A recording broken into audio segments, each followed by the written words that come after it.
Thấy bố mẹ Trương Dịch đã bỏ tiền ra, nhiều người cũng bắt đầu động lòng. Mặc dù phần lớn mọi người đều rất nhát gan nhưng vẫn có người gan dạ. Trưởng thôn, tôi cũng muốn làm một hộ, nhưng tôi không có nhiều tiền, chỉ có thể lấy 200.000. Tôi cũng vậy, tôi có thể lấy 300.000. Trưởng thôn vui vẻ, không sao không sao, người ta đã nói rồi, chỉ cần các anh làm, hộ nào cũng sẽ hỗ trợ ít nhất 300.000 để mua hàng. Hơn nữa còn có người chuyên dạy các anh cách kinh doanh. Trấn Trương Gia chỉ là một hình ảnh thu nhỏ, tình hình này đang diễn ra đồng thời ở các khu vực khác nhau của toàn huyện Linh Quỳ. Đặc biệt là thành phố huyện Linh Quỳ, tư tưởng quan niệm của mọi người tiến bộ hơn một chút. Nghe nói là chủ tịch tập đoàn Thịnh Thế đã bỏ ra 300 triệu để trợ cấp kinh doanh, những người tranh nhau đến làm còn xếp thành hàng dài, tranh nhau ký hợp đồng. Nhân viên bộ phận vận hành do Chu Peter cử đến chịu trách nhiệm thẩm tra tư cách và đào tạo thương mại điện tử. Phượng cử và cán bộ huyện Linh Quỳ chịu trách nhiệm mở đường xanh cho họ, đẩy nhanh việc thành lập hộ kinh doanh cá thể và công ty, đơn giản hóa mọi thủ tục xử lý. Do đó, chỉ sau nửa tháng, mọi điều kiện cơ bản mà trang web Taobao cần đều đã hoàn thành. Một ngày nọ nửa tháng sau, người dân thành phố Thiên Hải thức dậy, đột nhiên phát hiện bên cạnh mình đã xuất hiện một trang web tên là Taobao. Không chỉ có tin tức đẩy và liên kết nhấp vào của các nền tảng lớn, mà còn có biển quảng cáo ở trạm xe buýt, biển quảng cáo ở ga tàu điện ngầm, thậm chí cả khẩu hiệu tuyên truyền trên đường phố. Taobao giúp bạn mua được món đồ ưng ý một cách nhanh chóng, tiện lợi và tiết kiệm, người dùng mới được giảm giá một lần. Trang web Taobao chính là nhanh, đảm bảo nhận được hàng trong vòng 24 giờ sau khi đặt hàng, mọi người đã dùng đều khen hay. Quảng cáo tuyên truyền rầm rộ, trực tiếp khiến Taobao xuất hiện trong tầm nhìn của công chúng thành phố Thiên Hải. Là giám đốc điều hành, Chu Peter rất hiểu tầm quan trọng của quảng cáo tuyên truyền. Vì vậy, ngay từ đầu, hắn ta đã mua rất nhiều vị trí quảng cáo. Biển quảng cáo màu vàng khổng lồ trên nhà ga, tàu điện ngầm, quảng cáo đẩy trên app điện thoại di động, vị trí quảng cáo giờ vàng trên TV. Chỉ riêng khoản đầu tư quảng cáo, kỳ đầu tiên đã lên tới 50 triệu. Chu Peter đưa kế hoạch tuyên truyền của mình cho Trương Dịch xem. Trương Dịch xem xong chỉ đưa ra một chút ý kiến. Phương pháp quá truyền thống, như vậy tuy có thể khiến mọi người có ấn tượng sâu sắc hơn về trang web Taobao nhưng không thể tăng lượng tải xuống. Vì vậy, tốt nhất là chủ động thu hút người dùng thông qua phương thức thủ công. Ví dụ như, để nhân viên quét mã đến những nơi có lượng người qua lại lớn để phục vụ. Quét mã tải xuống app của chúng tôi sẽ được tặng quà nhỏ. Ngoài ra, người dùng cũ giới thiệu người dùng mới có thể nhận được phiếu giảm giá, như vậy có thể tăng lượng tải xuống thông qua quan hệ tình cảm. Những nơi như trường đại học, sinh viên cũng là nhóm mua sắm trực tuyến chính. Họ thích hưởng thụ cuộc sống, rất thông minh nhưng không có nhiều tiền. Nếu có cách mua sắm vừa đẹp vừa rẻ thì họ sẽ rất thích. Anh có thể tuyển dụng đại lý trường học từ trong trường đại học để họ chịu trách nhiệm quảng bá. Nghe xong lời của Trương Dịch, Chu Peter kích động đến mức suýt hét lên. Cái này sao tôi lại không nghĩ ra chứ? Nếu dùng phương pháp này để quảng bá thì lượng tải app của chúng ta sẽ tăng đột biến. Tổng giám đốc Trương, anh đúng là thiên tài về tiếp thị. Đây là thao tác đủ để đưa vào sách giáo khoa. Chu Peter gào lên. Trương Dịch chỉ cười nhạt, lĩnh vực thương mại điện tử trong nước kiếp này quá hài hòa. Amazon đã sớm vào cuộc và độc quyền toàn bộ thị trường, dẫn đến việc ngành thương mại điện tử chỉ có một mình một chợ. Vì vậy, không có sự cạnh tranh gay gắt như kiếp trước, tự nhiên sẽ ít đi rất nhiều phương tiện cạnh tranh. Cũng giống như câu nói nổi tiếng năm xưa của hãng xe Ford, bất kể khách hàng của chúng tôi cần gì, xe của chúng tôi đều có màu đen. Đây chính là tư cách của những ông lớn có vị thế độc quyền trong ngành. Nhưng sau đó, ngày càng nhiều thương hiệu ô tô nổi lên, Ford cũng phải thay đổi theo. Bản thân chỉ lấy phương tiện tuyên truyền mà ngành thương mại điện tử từng từ từ phát triển ra, nhắc nhở Chu Peter một chút mà thôi. Anh cứ yên tâm, có những ý tưởng của anh, tôi dám đảm bảo trong vòng 10 ngày, lượng tải xuống của ứng dụng Taobao sẽ vượt quá 5 triệu. Chu Peter kích động nói. 5 triệu á, vậy thì cố lên nhé. Trương Dịch mỉm cười nói. Dân số Thiên Hải là 30 triệu, nếu có thể để lượng tải xuống vượt quá 5 triệu thì có thể nói phạm vi phủ sóng của Taobao đã bao trùm toàn bộ khu vực thành phố. Đến lúc đó, ngay cả Amazon cũng sẽ cảm thấy chấn động thôi. Chu Peter và Trương Dịch kết thúc cuộc gọi, lập tức triệu tập cuộc họp khẩn cấp, bắt đầu lập kế hoạch hành động. Vì vậy vài ngày sau, ở khắp nơi tại Thiên Hải đều xuất hiện những nhóm người như thế này. Hoặc là một người, hoặc là nhóm 3 người, đứng ở lối vào khu dân cư, siêu thị, tàu điện ngầm. Bên cạnh dựng một tấm áp phích quảng cáo ứng dụng Taobao in mã còn chưa kịp chờ Hứa Thanh Tiêu phản ứng lớn, bên cạnh bày bưởi, sữa, trứng, máy massage đơn giản và các quà tặng nhỏ khác, tích cực mời tất cả mọi người đi qua tải xuống và đăng ký ứng dụng Taobao. Chỉ cần quét mã tải xuống và đăng ký ứng dụng Taobao là có thể nhận miễn phí quà tặng của chúng tôi. Người dùng mới được giảm giá đơn hàng đầu tiên, hàng hóa được giao tận nhà trong vòng 1 ngày. đảm bảo bạn dùng ít tiền nhất để mua được những thứ cần thiết nhất. Những người bán hàng rong nhiệt tình hô to ở lối vào khu dân cư, siêu thị và tàu điện ngầm. Rất nhiều người qua lại đều tò mò nhìn cảnh tượng như vậy. Này, dạo này đi đâu cũng thấy những người này, phiền quá. Đúng vậy, quảng cáo cái ứng dụng tao bao gì đó. Hừ, chắc chắn lại là phần mềm rác, tôi mới không tải xuống. Đi thôi, nhìn thấy họ là thấy phiền, không đi nhanh chút nữa là lại bị kéo lại bắt quét mã rồi. Vài cô gái trẻ tỏ vẻ ghét bỏ đi. Nhưng những người bán hàng rong hoàn toàn không để ý đến vẻ mặt khó chịu của họ, dù sao thì làm nghề này không thể sợ điều này. Huống hồ, mỗi khi hoàn thành một người dùng, họ sẽ được hưởng hoa hồng 20 tệ, nhiều hơn nhiều so với nhân viên văn phòng bình thường. Vì vậy, họ lại hướng ánh mắt sang những người khác. Cô ơi, cô đến xem ứng dụng tao bao của chúng tôi đi. Quét mã đăng ký là được tặng trứng miễn phí. Vài bà lớn tuổi đi ngang qua nghe nói tặng trứng miễn phí, lập tức mắt sáng lên. Trứng được tặng miễn phí thật à? Người bán hàng rong cười nói, đúng vậy, chỉ cần quét mã và đăng ký ứng dụng của chúng tôi là có thể được tặng miễn phí một hộp trứng. Ôi chao, vậy còn chờ gì nữa, để tôi quét thử xem. Một bà lớn tuổi vui vẻ lấy điện thoại ra quét. Những bà lớn tuổi khác phía sau cũng nhìn thấy nhưng lại khá thận trọng hỏi, cái này có an toàn không? Không phải quét xong là tiền trong thẻ ngân hàng không cánh mà bay chứ? Người bán hàng rong kiên nhẫn chỉ vào áp phích giải thích, cô ơi, ứng dụng tao bao của chúng tôi là của tập đoàn Thịnh Thế, cô còn không tin tập đoàn Thịnh Thế sao? Nghe đến mấy chữ tập đoàn Thịnh Thế, bà lớn tuổi lập tức thả lòng. Dù sao thì ở Thiên Hải, tập đoàn Thịnh Thế chính là một tấm biển vàng. Đây cũng là lý do tại sao Trương Dịch ban đầu đặt điểm thử nghiệm tại Thiên Hải, chứ không triển khai trên toàn quốc. Chính là muốn dùng uy tín của tập đoàn để thu hút khách hàng, trước tiên phải xây dựng danh tiếng thương hiệu. Vài bà lớn tuổi theo hướng dẫn của người bán hàng rong tải xuống ứng dụng và đăng ký người dùng, thực sự đã nhận được một hộp trứng. Họ vui vẻ nhận trứng, đây là những quả trứng gà ta rất ngon, một hộp ở siêu thị phải bán đến 10 mấy tệ. Vài người đang định về xóa ứng dụng thì người bán hàng rong lại cười nói với họ, cô ơi, đơn hàng đầu tiên của ứng dụng chúng tôi được giảm giá một lần. Hơn nữa nếu các cô chia sẻ mã còn chưa kịp chờ Hứa Thanh Tiêu phản ứng, nếu có người khác tải xuống và đăng ký ứng dụng của chúng tôi thông qua mã còn chưa kịp chờ Hứa Thanh Tiêu phản ứng của các cô sẽ nhận được một phiếu giảm giá. Nói xong, hắn ta nhiệt tình giới thiệu các mục trong ứng dụng. Một số mặt hàng có thể được giảm giá một lần. Cô xem miếng bít tết này, giá gốc là 68 tệ một cân, nếu mua ngay bây giờ thì chỉ cần 6,8 tệ là mua được. Vài bà lớn tuổi đều kinh ngạc. Không phải chứ, bít tết mà chỉ cần 6,8 tệ một cân. Những bà lớn tuổi này ngày nào cũng đi chợ mua đồ ăn, ngay cả khi thịt đông lạnh trong siêu thị được giảm giá, bít tết cũng phải bán đến 40 mấy tệ. Bít tết 6,8 tệ một cân, còn được giao hàng tận nhà thì khác gì tặng miễn phí. Lần đầu tiên, họ nhìn vào ứng dụng trong điện thoại mà có cảm giác khác hẳn. Có vẻ như, thực sự rất hữu ích. Một bà lớn tuổi nảy ra một ý, kéo người bán hàng rong cười hỏi, chàng trai, vừa nãy anh có nói, chỉ cần tôi kéo một người đến là có thể tiếp tục được hưởng ưu đãi phải không? Người bán hàng rong cười tươi nói, đúng vậy, cô kéo được một người dùng mới, không chỉ cô được hưởng ưu đãi, người dùng mới cũng được hưởng. Cô xem này, chẳng hạn như cô kéo con trai, con gái mình trở thành người dùng của chúng tôi. Như vậy nhà cô mua đồ ăn có thể tiết kiệm được mấy chục tệ. Nếu mua bít tết thì có thể tiết kiệm được cả trăm tệ. Lúc này, những bà lớn tuổi không thể bình tĩnh được nữa. Được, tôi biết rồi, cảm ơn chàng trai nhé.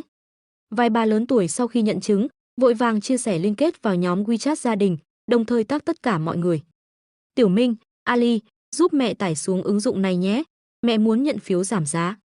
Đúng như Trương Dịch nói, cách này khiến một khách hàng tận dụng các mối quan hệ của mình để ảnh hưởng đến nhiều người hơn. Những người trẻ tuổi ban đầu rất coi thường loại ứng dụng này.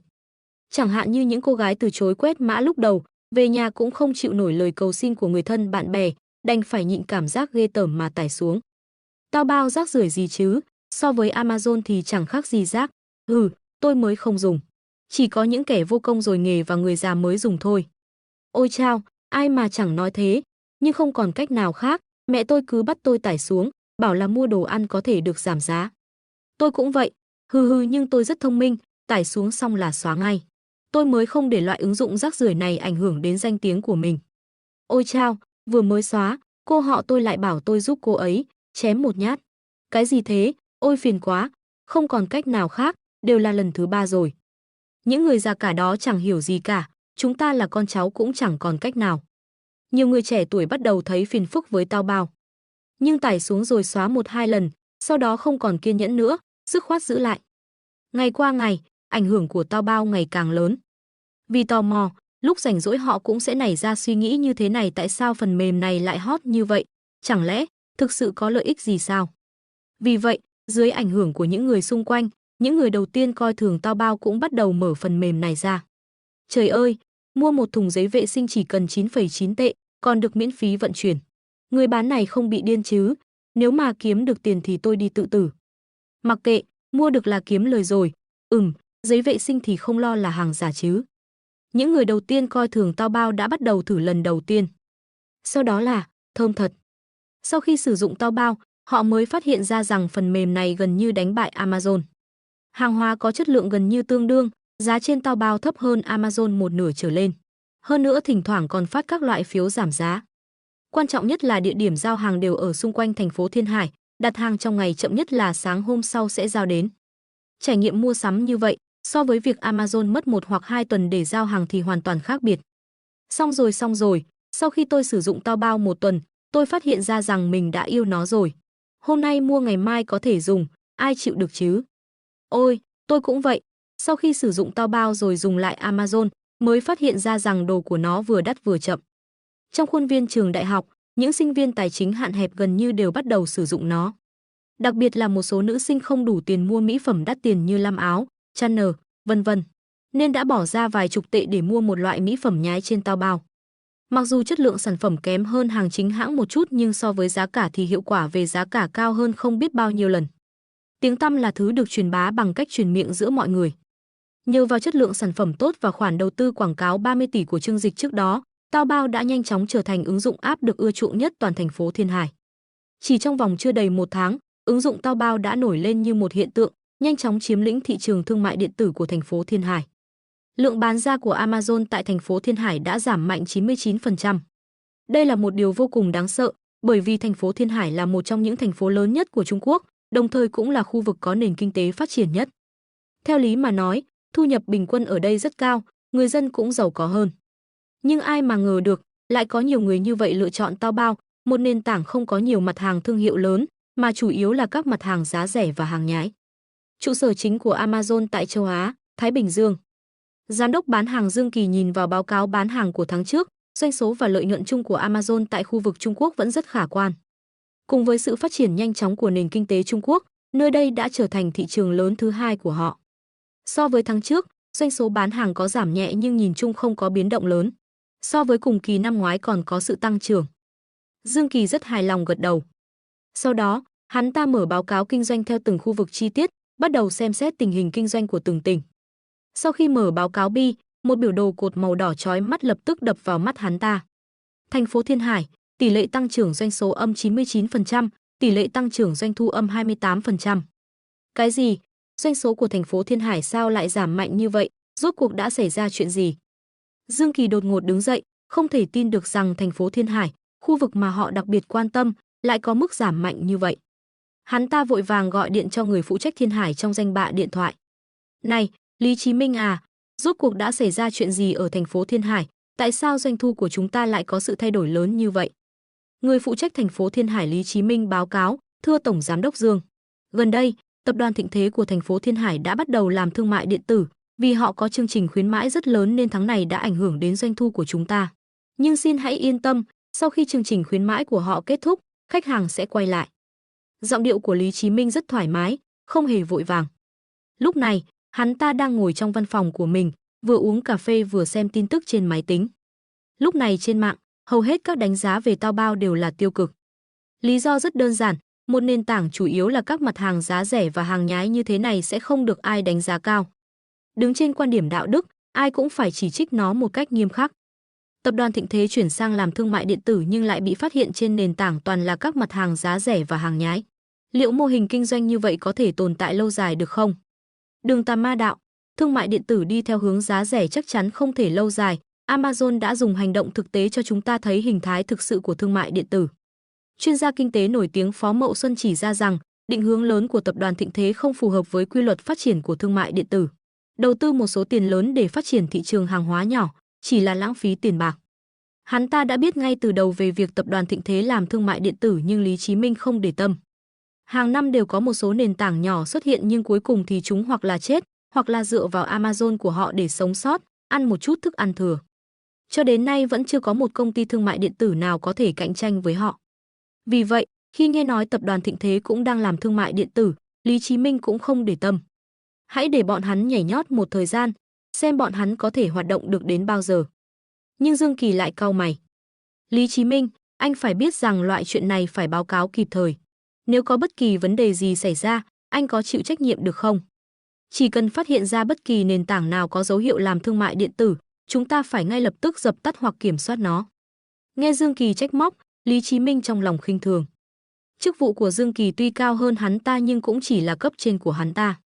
Nhưng với tư cách là người phụ trách khu vực Thiên Hải, cấp trên trực tiếp của hắn ta là người phụ trách khu vực Trung Quốc, đồng thời cũng là người phụ trách khu vực châu Á, Thái Bình Dương, Wilson.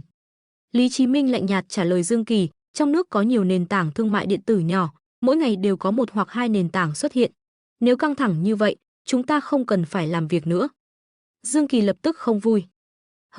Tập đoàn Thịnh Thế tôi biết, quy mô không nhỏ. Chưa niêm yết đã có giá trị ước tính hơn 100 tỷ đô la Mỹ. Nếu niêm yết, cũng là một tập đoàn không nhỏ. Vì vậy, lần này phải thận trọng. Lý Chí Minh phản bác, tôi đã hỏi thăm rồi, họ chỉ thành lập một công ty con để làm thương mại điện tử, ngành nghề chính không thay đổi. Bây giờ tôi không phải đang thương lượng với anh, mà là ra lệnh cho anh cung cấp thông tin liên quan cho tôi. Dương Kỳ có chút tức giận. Lý Chí Minh hừ lạnh một tiếng, trả lời không lạnh không nóng, biết rồi, anh đợi đấy. Sau khi Dương Kỳ cúp điện thoại, hắn ta có chút bực mình về thái độ vừa rồi của Lý Chí Minh. Nhưng hắn ta cũng hiểu rằng, lần này doanh số bán hàng khổng lồ của thành phố Thiên Hải biến động tuyệt đối không thể coi thường. Vì vậy, hắn ta vừa mở điện thoại xem tin tức về Taobao, vừa in một bản tài liệu trong tay, mang theo nó đến gặp Tổng Giám đốc khu vực châu Á, Thái Bình Dương, Wilson. Trụ sở chính của Amazon tại châu Á, Thái Bình Dương được đặt tại Hương Thành. Phó Chủ tịch Amazon kiêm Tổng Giám đốc công ty chi nhánh khu vực châu Á, Thái Bình Dương, Wilson đã nhậm chức tại đây từ 15 năm trước. Cho đến ngày nay, Wilson ngồi trong văn phòng Tổng Giám đốc rộng lớn, dựa vào chiếc ghế sofa thủ công trị giá hàng triệu, vẫn cảm thấy may mắn vì quyết định năm xưa của mình. Lúc đó, nền kinh tế Trung Quốc còn rất lạc hậu nhưng đã ở trong trạng thái phát triển kinh tế mạnh mẽ. Trụ sở chính đã có một cuộc tranh luận gay gắt, đó là có nên đến Trung Quốc, nơi tương đối lạc hậu so với Mỹ và thậm chí không có nền tảng thương mại điện tử hay không. Khi đó, Wilson mới 41 tuổi đã chủ động đề xuất đến khu vực châu Á, Thái Bình Dương, lấy Trung Quốc làm căn cứ để thành lập công ty chi nhánh. Chính quyết định sáng suốt của ông ta năm đó đã biến ông ta từ một giám đốc bình thường của trụ sở chính Amazon năm xưa trở thành một viên chức lớn ngày nay. Bây giờ, hàng năm ông ta về trụ sở chính báo cáo công việc, đều được hội đồng quản trị tiếp đón trọng thể nhất. Dương Kỳ bước nhanh lên thang máy, vừa xem tin tức trên điện thoại vừa nhíu chặt mày. Mô hình kinh doanh thị trường bình dân, thủ đoạn thu hút khách hàng mới lạ, tất cả đều khiến hắn ta cảm thấy một cuộc khủng hoảng lớn. Rốt cuộc là ai đang đứng sau thao túng tất cả những điều này? Cho dù là thủ đoạn tiếp thị hay mô hình kinh doanh, đều tuyệt đối xuất phát từ bàn tay của một cao thủ. Tô Minh Ngọc, không thể nào, cô ta tuy rất giỏi nhưng còn quá trẻ, không thể làm ra được những việc già dặn như vậy. Trái tim Dương Kỳ đập thình thịch. Hắn ta thậm chí còn có một dự cảm, nếu để mặc cho công ty này tự do phát triển, e rằng rất nhanh sẽ có thể ngang hàng với Amazon. Phải nhân lúc nó chưa lớn mạnh, dùng hết sức lực để tiêu diệt. Với tiềm lực tài chính hùng hậu của Amazon, tất cả những điều này không phải là khó làm. Hắn ta đến tầng cao nhất, tầng này chủ yếu là văn phòng và nơi nghỉ ngơi của giám đốc Đồng, Wilson. Xin chào, Tony. Thư ký bên ngoài cửa nhiệt tình chào hỏi Dương Kỳ. Dương Kỳ gật đầu, nói với vị thư ký người Mỹ này, tôi có chuyện quan trọng cần bàn bạc với ngài Wilson. Nữ thư ký cười quyến rũ, sau đó cầm điện thoại lên. Thưa ngài Wilson, Tony Dương nói có chuyện quan trọng cần bàn bạc với ngài. Ồ, là Tony à, cho anh ta vào đi. Nữ thư ký gật đầu với Dương Kỳ, mời vào. Dương Kỳ không muốn chậm trễ một chút nào, cầm tài liệu và điện thoại trong tay bước nhanh vào. Đẩy cánh cửa lớn nặng nề, văn phòng rộng lớn có diện tích hơn 200 mét vuông, trống trải đến mức có thể chơi cầu lông bên trong. Cũng không phải là Wilson thích cảm giác trống trải này, mà là họ quá giàu có nên có thể dùng cả một tầng làm văn phòng, khu nghỉ ngơi và phòng họp riêng cho một mình Wilson. Này, Tony, hôm trước bạn tôi ở California gửi cho tôi 2 lon cà phê rất ngon, anh có muốn nếm thử không? Wilson đứng trước máy pha cà phê đắt tiền, tự tay xay cà phê. Ông ta đã hơn 50 tuổi, sắp đến tuổi nghỉ hưu. Đến tuổi này, lại ngồi trên một ngọn núi vàng chỉ cần nằm cũng có thể kiếm tiền, khó tránh khỏi việc bắt đầu hưởng thụ cuộc sống. Xay cà phê vốn là việc của thư ký nhưng Wilson đột nhiên thích, vì vậy ông ta không tiếc tiền mua máy pha cà phê kiểu cổ và hạt cà phê đắt tiền, mỗi ngày thưởng thức cà phê do chính tay mình xay. Dương Kỳ đứng sau Wilson, giọng nói có vẻ hơi sốt ruột. Cảm ơn ngài Wilson, nhưng bây giờ tôi có chuyện quan trọng hơn xay cà phê bằng tay cần báo cáo với ngài. Nói xong, hắn ta giơ tài liệu trong tay lên, xin ngài xem cái này. Ồ, xin chờ một chút, cà phê của tôi sắp xong rồi. Wilson không quay đầu lại, chăm chú nhìn chất lỏng xay ra từ máy pha cà phê, sau đó dùng lưới lọc cẩn thận lọc một lần. Đối với tính cách của Dương Kỳ này, ông ta rất hiểu, làm gì cũng quá nghiêm túc. Thực ra có gì cần phải liều mạng như vậy chứ? Hiện tại ở khu vực châu Á, Thái Bình Dương, Amazon của họ chính là ông vua duy nhất, mỗi ngày chỉ cần nằm không cũng có thể kiếm tiền. Chẳng lẽ thực sự có nền tảng mới xuất hiện, có thể trở thành mối đe dọa đối với họ? Dương Kỳ thấy Wilson như vậy cũng chẳng có cách nào, chỉ có thể đứng phía sau tiếp tục chờ vừa nói. Tôi phát hiện ở thành phố Thiên Hải xuất hiện một nền tảng thương mại điện tử mới, rất có khả năng sẽ tạo ra mối đe dọa cực lớn đối với Amazon của chúng ta. Vì vậy, tôi hy vọng tập đoàn có thể coi trọng, đồng thời sớm tiến hành đàn áp. Ồ, vậy sao? Trên mặt Wilson lộ ra nụ cười không mấy để tâm, ha ha, tôi đã đoán là anh sẽ nói như vậy. Đây đã là lần thứ 3 trong 2 năm nay anh nói với tôi những lời như thế này rồi. Wilson pha xong cà phê, đứng dậy giơ 3 ngón tay về phía hắn ta. Nên nói ý thức về khủng hoảng của anh là nhạy bén, hay nên nói thần kinh của anh quá căng thẳng đây? Wilson trêu chọc nói, sau đó bưng 2 tách cà phê đi tới, đưa một tách cho Dương Kỳ. Cảm ơn. Dương Kỳ nhận lấy cà phê nhưng lúc này hắn ta hoàn toàn không có tâm trạng uống cà phê. Thưa ngài Wilson, lần này tôi có dự cảm, nền tảng thương mại điện tử này không giống với những nền tảng trước đây. Mô hình kinh doanh của họ có thể nói là kinh người. Tôi làm thương mại điện tử lâu như vậy rồi, đây là lần đầu tiên tôi thấy bố cục hoàn hảo như vậy. Dương Kỳ không tiếc lời khen ngợi. Mặc dù là đối thủ nhưng hắn ta đã công nhận rằng ông chủ đứng sau Taobao là một kỳ tài kinh thế, ngay cả hắn ta là Dương Kỳ cũng phải tự thấy không bằng. Vì vậy, hắn ta mới căng thẳng như vậy, muốn sớm tiêu diệt đối phương. Wilson cười tủm tỉm nhìn Dương Kỳ, vừa thong thả uống cà phê, vừa dựa vào chiếc bàn bên cạnh. Tony, trò đùa này chẳng hề buồn cười chút nào. Chẳng lẽ anh thực sự cho rằng thị trường Hoa Hạ hiện nay còn có không gian cho các công ty thương mại điện tử khác nổi lên sao?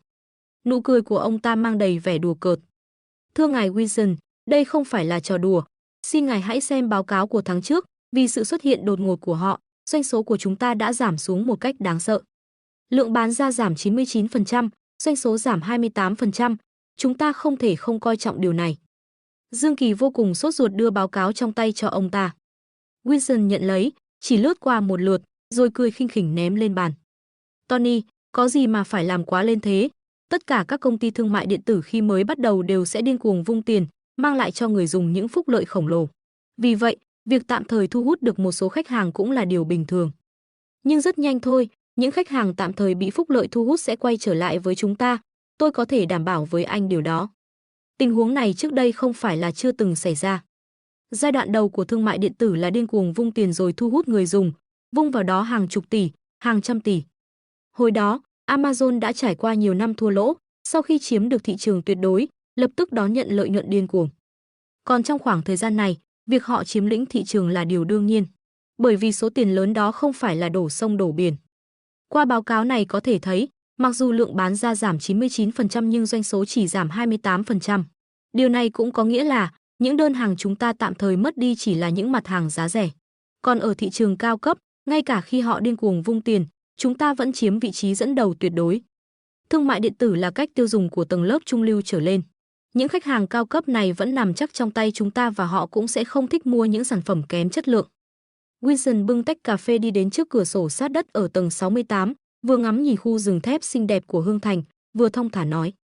Xin hãy đợi một chút. Dương Kỳ hít một hơi thật sâu, rất xin lỗi, là một người Hoa Hạ, tôi không thể đồng ý với quan điểm của ông.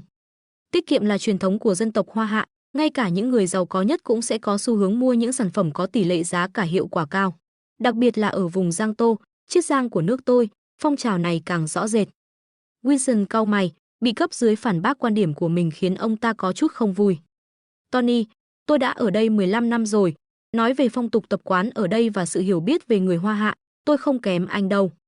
Là giám đốc bán hàng, anh cần phải cân nhắc làm thế nào để nâng cao doanh số của chúng ta, để nhiều người mua sắm thông qua thương mại điện tử hơn. Thay vì cứ chăm chăm vào một thành phố Thiên Hải nhỏ bé, ở đây cãi nhau với tôi vì một nền tảng thương mại điện tử tầm thường không đáng kể. Biết chưa? Wilson hung hăng cảnh cáo Dương Kỳ. Khuôn mặt Dương Kỳ lúc trắng lúc xanh. Tôi chỉ là... Đừng nói nữa. Wilson trực tiếp cắt ngang lời Dương Kỳ, không để hắn ta nói tiếp. Bây giờ ở đây vẫn là tôi quyết định, vì vậy anh phải nghe theo sự sắp xếp của tôi để làm việc. Đừng quên, anh chỉ là một người hoa hạ. Trong tập đoàn Amazon, chúng tôi, những người da trắng mới là chủ thực sự. Khuôn mặt Dương Kỳ ngày càng khó coi, hắn ta nắm chặt tay, nhục nhã muốn bùng nổ.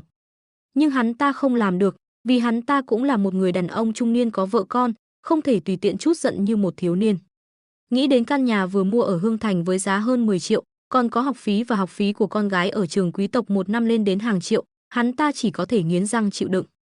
Ra ngoài đi, dồn hết tâm trí vào những việc nên làm, anh chưa đến lượt quản lý những vấn đề về chiến lược. Wilson chỉ tay về phía cửa lớn.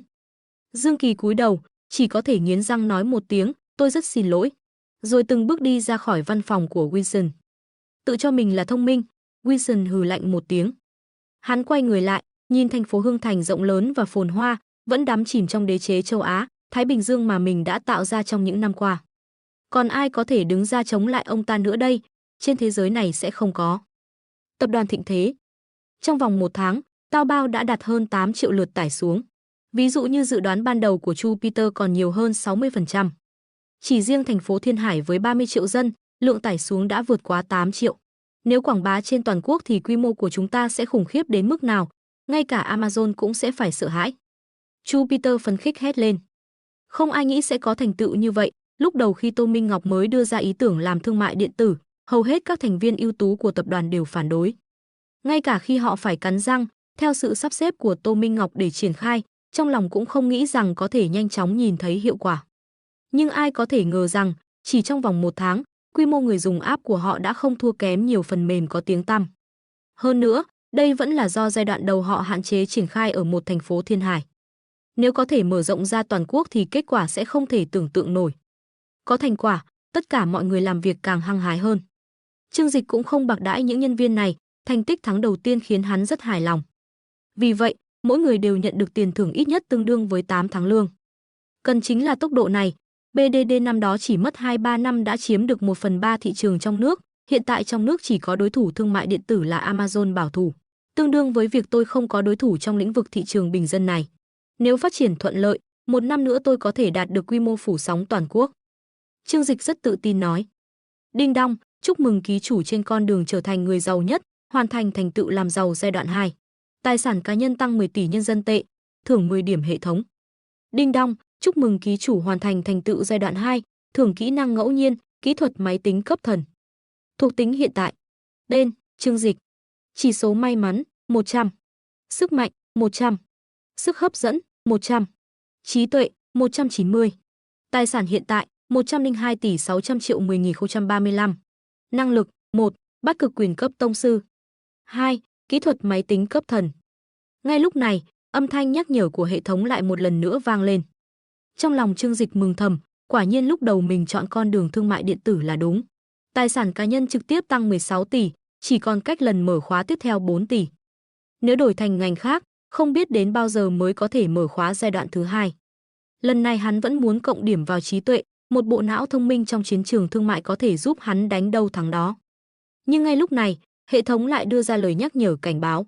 Giá trị dữ liệu của ký chủ không cân bằng sẽ ảnh hưởng đến việc cộng điểm của hệ thống. Trương Dịch sửng sốt một chút, cẩn thận xem lại quy tắc hệ thống mới phát hiện ra. Hóa ra nếu một giá trị dữ liệu nào đó vượt quá giá trị dữ liệu thấp nhất 100 điểm, sẽ hình thành sự mất cân bằng dữ liệu tổng thể. Mà sau đó khi cộng điểm, chỉ có thể chọn thuộc tính có điểm thấp. Làm như vậy cũng là để ký chủ có thể phát triển toàn diện năng lực tổng hợp. Trương Dịch ghi nhớ trong lòng, nhưng chỉ số thông minh 200 điểm hiện tại đã khiến bộ não của hắn giống như bộ xử lý 8 nhân đỉnh cao vậy, quá lợi hại. Còn về kỹ thuật máy tính cấp thần mà hệ thống ban tặng, cũng giống như bẩm sinh đã có vậy, in sâu trong đầu hắn. Trong nháy mắt, những thứ như ngôn ngữ lắp ráp, ngôn ngữ C, Java, Python, tất cả đều được dung hợp trong đầu.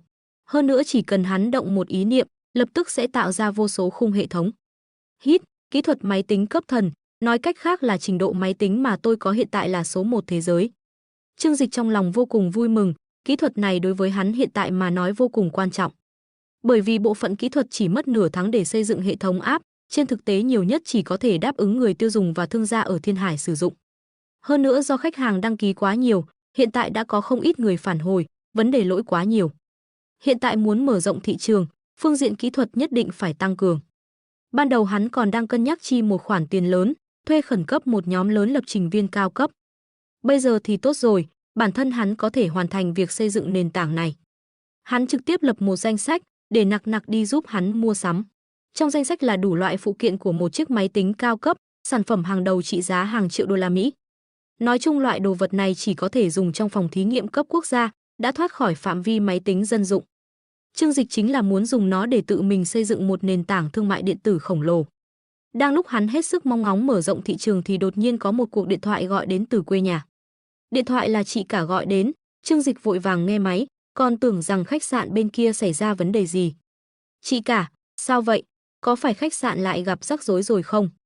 Đầu dây bên kia truyền đến tiếng cười của chị cả, không phải, bây giờ có sự quan tâm của thư ký ủy ban, công việc kinh doanh của chúng ta rất tốt. Dưới sự giới thiệu của ông ấy, còn có thêm không ít khách hàng nữa. Bây giờ mỗi ngày trong cửa hàng đều chật kín, thường xuyên phải xếp hàng hẹn trước mấy ngày sau. Trương Dịch dựa vào bệ cửa sổ, khóe miệng nở nụ cười mãn nguyện. Nhưng những người đó chưa chắc đã đến vì Vu Phượng Cử. Giống như Vương Kelly thông qua bố mẹ Trương Dịch để tiếp cận Trương Dịch, mục đích của nhiều người thực ra cũng là để có thể kết giao với Trương Dịch. Dù sao thì những người giàu có ở huyện Linh Quỳ này và Trương Dịch, một người giàu nhất Thiên Hải, chênh lệch quá lớn, chỉ cần có thể dựa vào một chút quan hệ, họ sẽ không tiếc bất cứ giá nào. Vậy thì tốt, em đã nói rồi mà, chị quản lý khách sạn chắc chắn không thành vấn đề, Trương Dịch mỉm cười nói. Khách sạn có giám đốc Trần giúp đỡ, quản lý rất tốt. Lần này chị tìm em là để báo cho em một tin tốt khác. Giọng nói của chị cả không giấu được sự phấn khích, thậm chí còn có chút run rẩy. Ồ, còn tin tốt gì nữa? Chẳng lẽ chị lại mang thai đứa thứ ba? Trương Dịch ngạc nhiên hỏi. Cút đi, đồ không đứng đắn, chị cả cười mắng. Nói cho em biết nhé, thực ra cũng nhờ phúc của em, chúng ta lại kiếm được một khoản tiền lớn. Chị cả nói rõ tình hình với Trương Dịch, hóa ra là khi tập đoàn Thịnh Thế hợp tác với huyện Linh Quỳ làm thương mại điện tử, vợ chồng Trương Đại Dân đã lấy gần như toàn bộ tiền tiết kiệm ra để ủng hộ sự nghiệp của ông, tổng cộng khoảng 500 triệu. Mà Trương Tư Viên biết được chuyện này, cũng lấy 200.000 Trương Dịch đưa cho cô cộng với tiền tiết kiệm trong nhà, tổng cộng 500.000 đầu tư vào. Kết quả không ngờ, chỉ trong vòng 1 tháng, Trương Tư Viên đã kiếm được gần 100.000. Còn vợ chồng Trương Đại Dân thì kiếm được hơn 800.000. Khoản thu nhập khổng lồ như vậy khiến họ đều ngây người. Nó cũng tạo thành hiệu ứng mẫu mực, khiến nhiều người ở trấn Trương gia lúc đầu còn đang do dự lần lượt tham gia vào tao bao. Trương Tư Viên gọi điện thoại này chính là để báo tin vui cho Trương Dịch. Trương Dịch xoa mũi. Khi nền tảng thương mại điện tử mới thành lập, giải tiền có thể nói là thao tác cơ bản. Mà số tiền ba mẹ và chị cả kiếm được, mặc dù một phần là từ khách hàng nhưng cũng có một nửa là tiền trợ cấp của họ. Nhưng Trương Dịch không nói ra chuyện này, dù sao thì số tiền này vốn là để đầu tư giai đoạn đầu, ai kiếm chẳng được. Thay vì để người ngoài hưởng lợi thì thà để người nhà hưởng lợi. Hắn cười chúc mừng, bố mẹ có thể có giác ngộ như vậy thật không dễ dàng. Nói với họ cứ yên tâm làm, nền tảng của em sau này sẽ kiếm được nhiều tiền hơn nữa. Mặc dù lợi nhuận có thể không cao như lúc đầu nhưng nếu làm lớn thì tiền sẽ không thiếu. Bố mẹ có thể bỏ tiền tiết kiệm ra để ủng hộ mình, khiến Trương Dịch vẫn rất cảm động. Dù sao thì hắn cũng rất hiểu tính keo kiệt của mẹ mình. Có thể tưởng tượng được, khi bà đưa ra quyết định này cũng đã hạ quyết tâm rất lớn. Sau này có thể thành lập một công ty cho bố mẹ, để người chuyên nghiệp giúp họ quản lý. Mặc dù không thiếu số tiền đó nhưng bố mẹ đã lớn tuổi rồi, nhàn rỗi không tốt, có việc gì đó để chơi cũng tốt. Kết thúc cuộc gọi với chị cả, trong lòng Trương Dịch dâng lên một cảm giác tự hào. Không chỉ bố mẹ và chị cả, Vu Phượng Cử cũng 3 ngày 2 lần liên lạc với hắn, báo cáo với hắn về thành quả thương mại điện tử ở huyện Linh Quỳ. Chỉ trong 1 tuần, lượng đơn hàng chúng tôi đạt được đã vượt quá 1 triệu. Trời ơi, điều này thật không thể tưởng tượng nổi, còn nhiều hơn cả doanh số cả năm trước đây của huyện chúng tôi. Nửa tháng rồi, doanh số đạt 180 triệu, những người làm thương mại điện tử trong huyện đã kiếm được hơn 10 triệu. Trương Dịch, bây giờ mọi người đều coi anh như thần tài rồi. Sau này lại có một nhóm lớn người muốn tham gia. Trương Dịch, tháng này tôi đã tính rồi, tổng doanh thu của huyện Linh Quỳ chúng ta là 420 triệu, lợi nhuận dòng là 35 triệu, gấp đôi GDP của cả huyện năm ngoái. Tôi đã báo cáo thành tích của chúng ta lên cấp trên rồi, thành phố nói sẽ hết sức quảng bá mô hình phát triển kinh tế của chúng ta, đồng thời học tập huyện Linh Quỳ của chúng ta. Các huyện bên cạnh đều muốn cùng chúng ta làm thương mại điện tử, anh thấy sao? Câu trả lời của Trương Dịch dành cho Vu Phượng Cử là chuyện này sớm muộn gì cũng xảy ra, anh kiếm được tiền, người khác cũng sẽ muốn theo chân anh. Giống như lúc trước anh thèm thuồng người ta nuôi lợn kiếm tiền vậy. Yên tâm, nếu các khu vực khác cũng muốn phát triển mô hình này thì họ phải đưa ra cho tôi những điều kiện tốt hơn. Dù sao thì tôi là người huyện Linh Quỳ, hơn nữa các anh lại là những người đầu tiên ủng hộ tôi hết mình. Những người khác thì tôi sẽ không để họ hưởng phúc lợi tốt như vậy. Trương Dịch mỉm cười nói. Các khu vực khác muốn hợp tác cũng được nhưng tập đoàn Thịnh Thế không thể đưa ra mức trợ cấp tốt như huyện Linh Quỳ. Ngược lại, hắn ta còn yêu cầu giảm một số loại thuế và sẽ không cung cấp trợ cấp vốn giai đoạn đầu. Vu Phượng Cử nghe Trương Dịch nói vậy cũng thấy yên tâm hơn nhiều. Như vậy thì huyện Linh Quỳ của họ vẫn chiếm ưu thế trong số các huyện lân cận.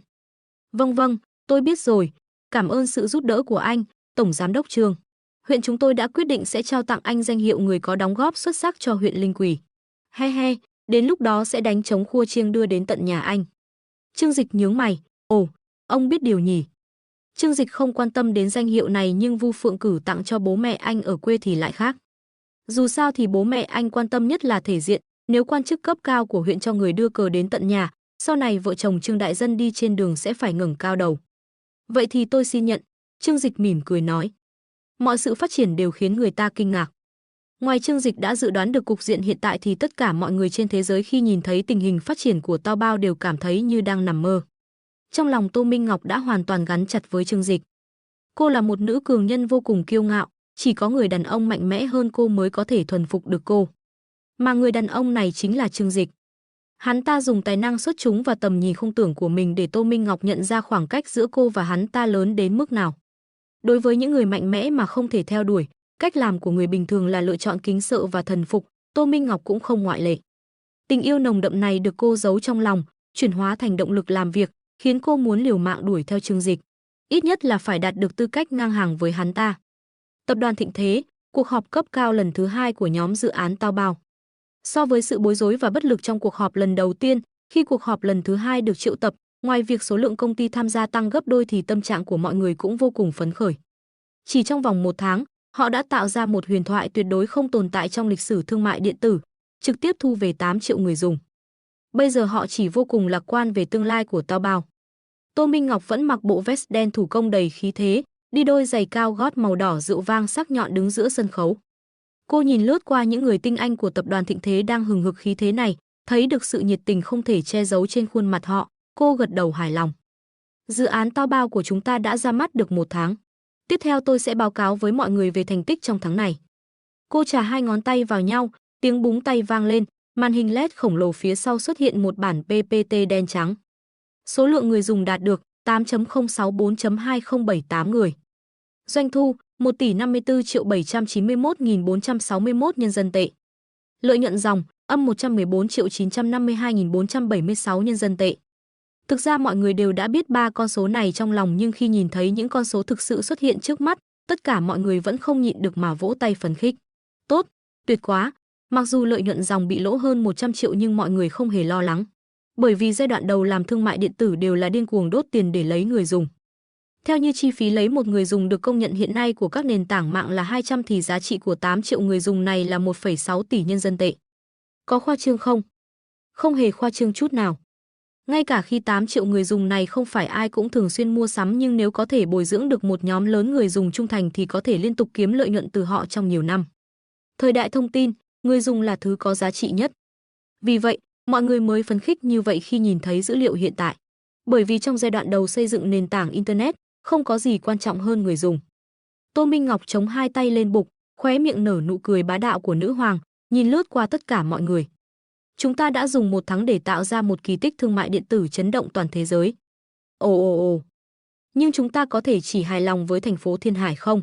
Không được, giết ra khỏi thành phố Thiên Hải, chiếm lĩnh tỉnh Giang Nam, hướng tới toàn quốc. Tiến ra thế giới. Một nhóm người phấn khích gào thét, lúc này ngay cả những người quản lý trung niên già dặn nhất cũng không nhịn được mà trong lòng nóng như lửa đốt. Trong lòng ai mà chẳng có một chàng trai nhiệt huyết. So với những người trẻ tuổi, những người quản lý trung cấp này càng khao khát có thể tạo ra thành tựu trong những năm không còn trẻ nữa. Đúng vậy, bây giờ mặc dù chúng ta đã đạt được thành tích đáng tự hào nhưng những người biết đến Tao Bao về cơ bản chỉ có thành phố Thiên Hải mà thôi. Bước tiếp theo, mục tiêu của chúng ta là giết ra khỏi thành phố Thiên Hải, trước tiên chiếm lĩnh toàn bộ thị trường thương mại điện tử của tỉnh Giang Nam. Tô Minh Ngọc ánh mắt sáng quắc nói. Ồ ồ ồ. Bên dưới vang lên một tràng tiếng reo hò phấn khích. Tiền lệ thành công đã có ở trước mắt, họ khao khát có thể mở rộng cực nhanh. Trong đám đông, chỉ có một người cau mày. Nhưng tiếp theo, để bố trí toàn bộ tỉnh Giang Nam, khối lượng công việc của chúng ta cũng sẽ tăng lên. Cần phải chuẩn bị tinh thần đánh trận lâu dài. Chỉ có ổn định được trận địa này, chúng ta mới có thể thống lĩnh toàn quốc. Tô Minh Ngọc khoanh tay, lạnh lùng bá đạo ra lệnh cho từng người phụ trách. Lý Khắc Kim, anh chịu trách nhiệm liên hệ với các trụ sở chính của các công ty chuyển phát nhanh lớn ở Giang Nam, nhất định phải lấy được giá thấp nhất. Chu Biệt Đắc, sau khi thị trường mở rộng, công tác tuyên truyền và quảng bá phải được triển khai kịp thời. Ngô Văn Hải, do Taobao theo đuổi dịch vụ nhận hàng 24 giờ nên nhất định phải ưu tiên giành được các nhà cung cấp trong tỉnh Giang Nam. Hoàng Công Nhiên, bộ phận kỹ thuật các anh chịu trách nhiệm toàn diện về việc mở rộng hệ thống. Cô ra lệnh xong, khoanh tay lại, tất nhiên, nếu nhiệm vụ có thể hoàn thành hoàn hảo, tiền thưởng của các anh cũng sẽ tăng gấp đôi. Những mệnh lệnh mà Tô Minh Ngọc đưa ra không hề đơn giản, đối với mỗi người lãnh đạo phòng ban đều là một thách thức lớn. Nhưng sau khi trải qua hành trình ác mộng nửa tháng trước, lại nhận được khoản tiền thưởng khổng lồ của tháng đầu tiên, tính tích cực của những người lãnh đạo phòng ban này đã được điều động. Yên tâm đi, Tổng Giám đốc Tô, tháng này tôi nhất định sẽ để toàn thể nhân viên bộ phận hậu cần tăng ca làm việc, không đạt được mục tiêu thì không nghỉ. Tiền thưởng của tháng đầu tiên được tính theo mức độ đóng góp, ngay cả mức thấp nhất cũng có 8 tháng tiền lương thưởng. Đối với những người tinh anh này mà nói, cũng có nghĩa là mỗi người ít nhất có mấy trăm ngàn tiền thưởng. Nếu có thể giành được thị trường Giang Nam thì biết đâu họ có thể nhận được ngay tiền thưởng lên đến hàng triệu. Vì vậy, tinh thần của mọi người đều được điều động lên. Không sợ thời gian gấp gáp nhiệm vụ nặng nề, chỉ sợ tiền không đủ. Chỉ cần tiền đủ, Amazon sẽ bị bạn đánh bại trong vòng một nốt nhạc. Nhưng ngay khi mọi người đang vui mừng phấn khởi, tràn đầy tự tin thì giám đốc bộ phận kỹ thuật Hoàng Công Nhiên lại dùng sức gãi đầu hói của mình, bắt đầu khó xử. Sau khi cuộc họp kết thúc, Tô Minh Ngọc rời khỏi phòng họp. Lịch trình tiếp theo của cô vẫn rất bận rộn, bởi vì tốc độ phát triển của Taobao quá nhanh, đã vượt xa dự kiến của họ. Vì vậy, nhiều công tác chuẩn bị trước đó dường như không theo kịp. Một mặt phải tranh thủ thời cơ, nhanh chóng chiếm lĩnh thị trường trước khi người khác phản ứng lại. Mặt khác, lại phải giải quyết đủ loại vấn đề liên tục nảy sinh. Đối với Tô Minh Ngọc mà nói, đây là một thách thức lớn nhưng cũng là một bài toán khó khiến cô phấn khích. Nếu không phải là bài toán khó như vậy thì làm sao có thể thành tựu được sự nghiệp vĩ đại. Cô định rời khỏi tập đoàn, đi tìm Trương Dịch.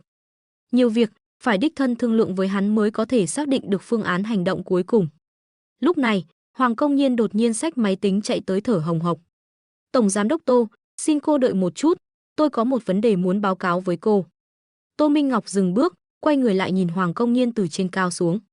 Đi giày cao gót 10 phân, cô cao hơn Hoàng Công Nhiên nửa cái đầu. Hoàng Công Nhiên chỉ có thể ngước nhìn cô, lúc này, thỉnh thoảng hắn ta cũng nảy sinh một suy nghĩ, giá như chiều cao của mình chỉ có 1 mét thì tốt biết mấy. Có chuyện gì vậy, Giám đốc Hoàng? Tô Minh Ngọc nhàn nhạt hỏi. Cái đó, Tổng Giám đốc Tô, có một việc tôi phải báo cáo với cô. Về vấn đề mở rộng nền tảng, e rằng trong thời gian ngắn không thể thực hiện được. Khi nói câu này, Hoàng Công Nhiên đầu đầy mồ hôi, trong lòng vô cùng căng thẳng. Tô Minh Ngọc vẫn luôn nổi tiếng với thủ đoạn sắt đá, nhiệm vụ cô ta giao xuống tuyệt đối không cho phép cấp dưới nói một chữ không. Lần này nếu không phải thực sự không làm được thì dù có mấy ngày mấy đêm không ngủ hắn ta cũng không dám tìm cô ta. Quả nhiên, hai hàng lông mày liễu của Tô Minh Ngọc dựng ngược lên như kiếm. Tại sao?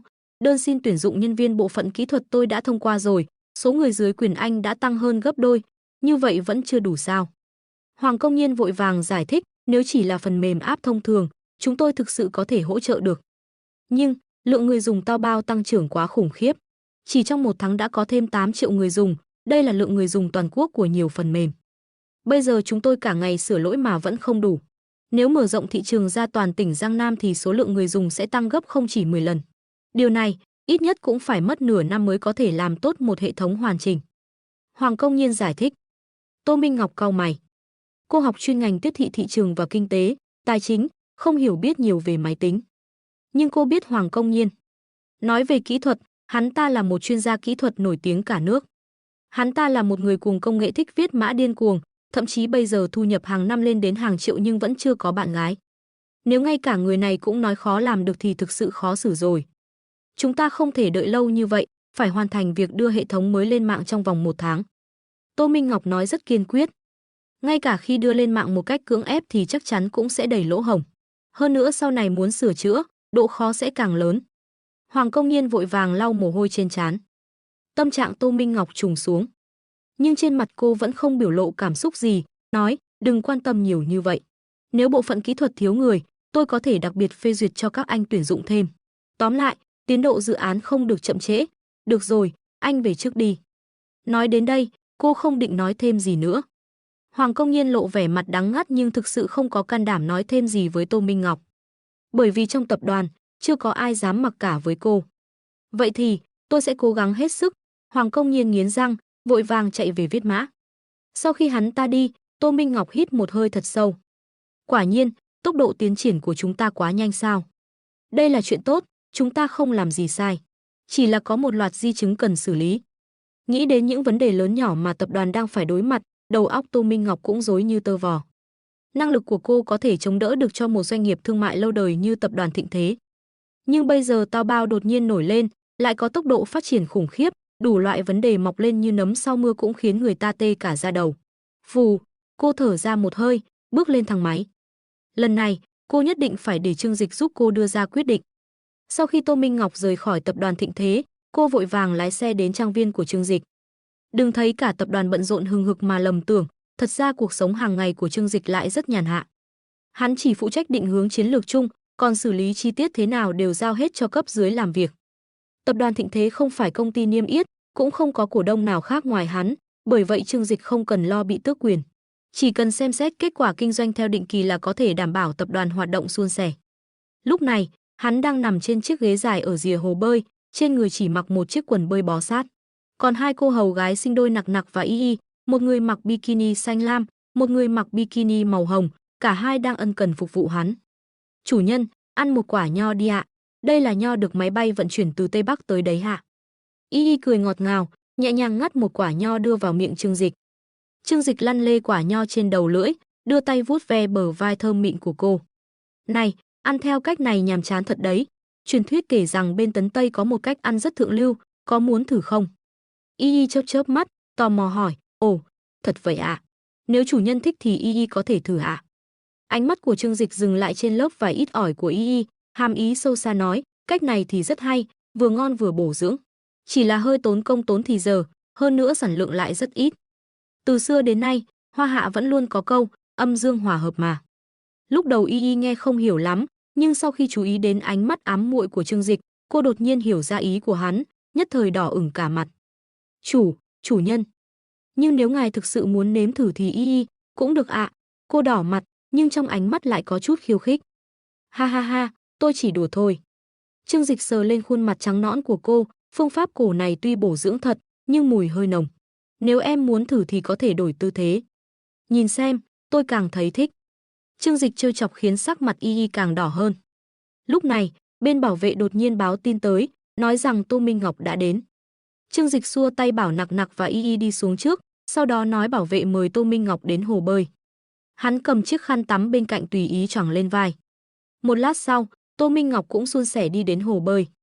Khi đến thấy Trương Dịch chỉ mặc một chiếc quần bơi nằm bên hồ, ánh mắt cô không tự chủ được nhìn vào cặp bắp chân săn chắc, rồi đến cơ bụng 6 múi màu đồng không quá khoa trương nhưng rất khỏe khoắn của hắn, và cả phần nhô lên thoát ẩn thoát hiện kia. Tuy Tô Minh Ngọc không còn là thiếu nữ, khi còn du học ở nước ngoài cũng đã từng gặp rất nhiều mỹ nam như vậy, nhưng cô không hề có cảm giác gì với những người đàn ông đó.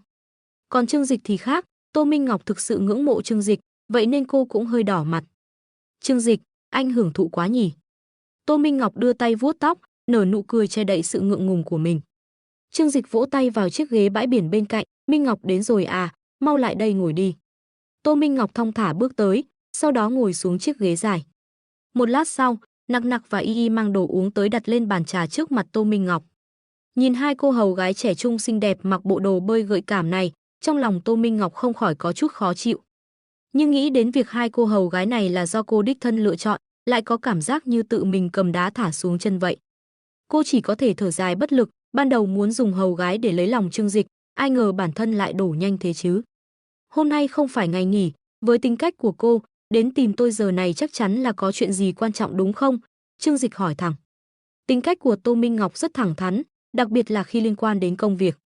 Tô Minh Ngọc gật đầu, xem ra anh đã đoán được mục đích tôi đến đây rồi. Đúng vậy, cây tiền của chúng ta phát triển rất nhanh, chuyện này đã vượt quá dự đoán của tất cả mọi người. Vậy nên, khó tránh khỏi sẽ có một chút hậu quả. Trương Dịch cười nói, giống như trong nhà đột nhiên nuôi một đứa trẻ ăn rất khỏe. Tuy nó cao lớn, khỏe mạnh, lớn lên sẽ làm được việc tốt, nhưng với lượng lương thực hiện tại của gia đình, rất khó để nuôi dưỡng đúng không? Tô Minh Ngọc cảm thấy phép ẩn dụ này của Trương Dịch rất thích hợp. Cô thở dài, nhưng dù sao thì đây cũng là chuyện tốt, đã đâm lao thì phải theo lao thôi. Trương Dịch nằm ngả ra ghế, nhàn nhạt hỏi, nói đi, rốt cuộc bây giờ đang có vấn đề gì? Chúng ta sẽ giải quyết từng vấn đề một. Chỉ cần tập đoàn vẫn phát triển, vấn đề sẽ mãi không thể chấm dứt, vậy thì vừa phát triển vừa giải quyết là được. Nhưng trên thế giới này, đâu thể xây nhà trước rồi mới làm bản kiến trúc đâu đúng chứ? Tô Minh Ngọc nhìn Trương Dịch nói. Cô im lặng vài giây, sau đó dường như rất khó khăn nói, Trương Dịch, bây giờ chúng ta đang thiếu rất nhiều tiền. Không sai, ngay cả tập đoàn Thịnh Thế có giá trị hàng nghìn tỷ đi nữa, muốn đầu tư vào thương mại điện tử cũng sẽ thiếu rất nhiều tiền. Số vốn trong ngân sách của họ chỉ khoảng 1 hoặc 200 tỷ. Mà tập đoàn Thịnh Thế vẫn còn các hoạt động kinh doanh truyền thống khác cần tiếp tục hoạt động, không thể cắt giảm trực tiếp được. Hiện tại cây tiền chỉ hoạt động ở thành phố Thiên Hải, số tiền 50 tỷ mà họ bỏ ra đã quá đủ dùng. Nhưng nếu muốn phát triển ra toàn tỉnh Giang Nam thì sẽ không đủ vốn. Càng đừng nói đến sau này, mục tiêu của họ là thống lĩnh toàn quốc. Tiền à? Trương Dịch mỉm cười, đúng thật, làm thương mại điện tử quá tốn kém. Thiếu vốn cũng là chuyện khó tránh khỏi. Chúng ta không thể vay ngân hàng sao? Thông thường, thiếu tiền sẽ huy động vốn hoặc đi vay ngân hàng. Tô Minh Ngọc lắc đầu, thở dài nói, chúng ta vốn đã vay ngân hàng rồi. Hạn mức hiện tại nhiều nhất chỉ có thể vay thêm 5-60 tỷ. Khoản này chẳng xi nhê gì so với số tiền chúng ta đang thiếu cả. Bây giờ chúng ta chỉ có hai lựa chọn. Một là, đừng vội mở rộng dự án cây tiền, trước tiên hãy ổn định thị trường thành phố Thiên Hải đã. Nhiều nhất là đến năm sau, chúng ta có thể có lãi. Nhưng tôi không đồng ý với phương án này, để một năm nữa, mô hình kinh doanh của chúng ta sẽ bị người khác bắt chước. Thậm chí Amazon cũng sẽ ra tay chèn ép. Trương Dịch gật đầu. Hắn nói tiếp, Amazon tạm thời vẫn chưa để mắt đến chúng ta, đây là một tin rất tốt. Nhưng nếu cứ tiếp tục như vậy, họ phát hiện ra thị trường thành phố Thiên Hải vẫn nằm trong tay chúng ta thì chắc chắn sẽ có phản ứng. Vậy nên, chúng ta phải mở rộng thị trường, phải hoàn thành kế hoạch trước khi họ phản ứng lại mới được. Vậy thì chỉ còn cách thứ hai. Tô Minh Ngọc hít một hơi thật sâu, sau đó nói ra kế hoạch mà mình đã nghĩ. Hoặc là chấp nhận đầu tư từ các công ty khác, hoặc là niêm yết để huy động vốn. Chỉ có như vậy, chúng ta mới có thể có đủ tiền để phát triển dự án cây tiền. Đến nữa rồi. Trương Dịch thầm thở dài trong lòng. Khi tập đoàn Thịnh Thế được giao vào tay hắn, đây là tập đoàn do cá nhân hắn nắm giữ hoàn toàn. Mặc dù trong công ty cũng có cổ phần dành cho nhân viên, chẳng hạn như các giám đốc cấp cao như Tô Minh Ngọc, họ đều nắm giữ cổ phần. Nhưng cổ phần của họ chỉ là cổ phần chia cổ tức, ngoài việc chia cổ tức thì không có tác dụng gì khác cả. Sau khi nghỉ việc khỏi công ty cũng có quyền thu hồi. Nhưng trên đời này, những doanh nghiệp như vậy gần như là rất hiếm. Những doanh nghiệp lớn hơn về cơ bản đều đi kéo đầu tư, sau đó lại tranh chấp quyền lực. Nhưng Trương Dịch lại không muốn làm như vậy. Cả hai phương án này, tôi đều không đồng ý. Trương Dịch lắc đầu. Tô Minh Ngọc có chút sốt ruột. Trương Dịch, tôi hiểu anh không muốn quyền lực của mình bị lung lay. Nhưng ngoài những biện pháp này, chúng ta không còn cách nào khác để có tiền nhanh được. Không, Minh Ngọc, cô không hiểu ý tôi rồi. Trương Dịch xua xua tay. Hắn không phải kẻ ngốc cứng đầu, đương nhiên cũng biết rằng niêm yết hoặc bán cổ phần là cách tốt nhất để kiếm tiền. Phương án này có thể giúp hắn kiếm được rất nhiều tiền. Chỉ là, hắn biết rõ một chuyện, đó là dự án kinh doanh của hắn chắc chắn sẽ có lãi. Với quy mô của cây tiền ở thời điểm hiện tại, kể cả có bán cổ phần thì giá cũng rất thấp. Nhưng trong tương lai, giá cổ phiếu của nó sẽ tăng vọt. Tôi quyết định như vậy là vì tôi biết cây tiền chắc chắn sẽ trở thành một sản nghiệp rất có giá trị. Bây giờ bán cổ phần hay niêm yết đối với các nhà đầu tư mà nói, gần như là đi cho luôn rồi. Trương Dịch giải thích. Tô Minh Ngọc lại không đồng tình với quan điểm của Trương Dịch, nhưng nếu bây giờ không có tiền, chúng ta sẽ không làm được gì cả. Cô mím môi, với tư cách là một quản lý chuyên nghiệp có lý trí, cô nhắc nhở Trương Dịch.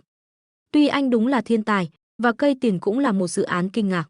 Nhưng trên đời này, không ai có thể đảm bảo công việc của mình nhất định sẽ có lãi cả. Nếu chọn để người khác đầu tư, anh có thể có được một khoản tiền lớn và cũng có thể tránh được rủi ro. Quan trọng hơn là, anh có thể có được nguồn lực của các doanh nghiệp lớn khác. Trương Dịch cười, nguồn lực sao? Trong nước, ngoài Amazon ra thì không có công ty thương mại điện tử nào ra hồn cả.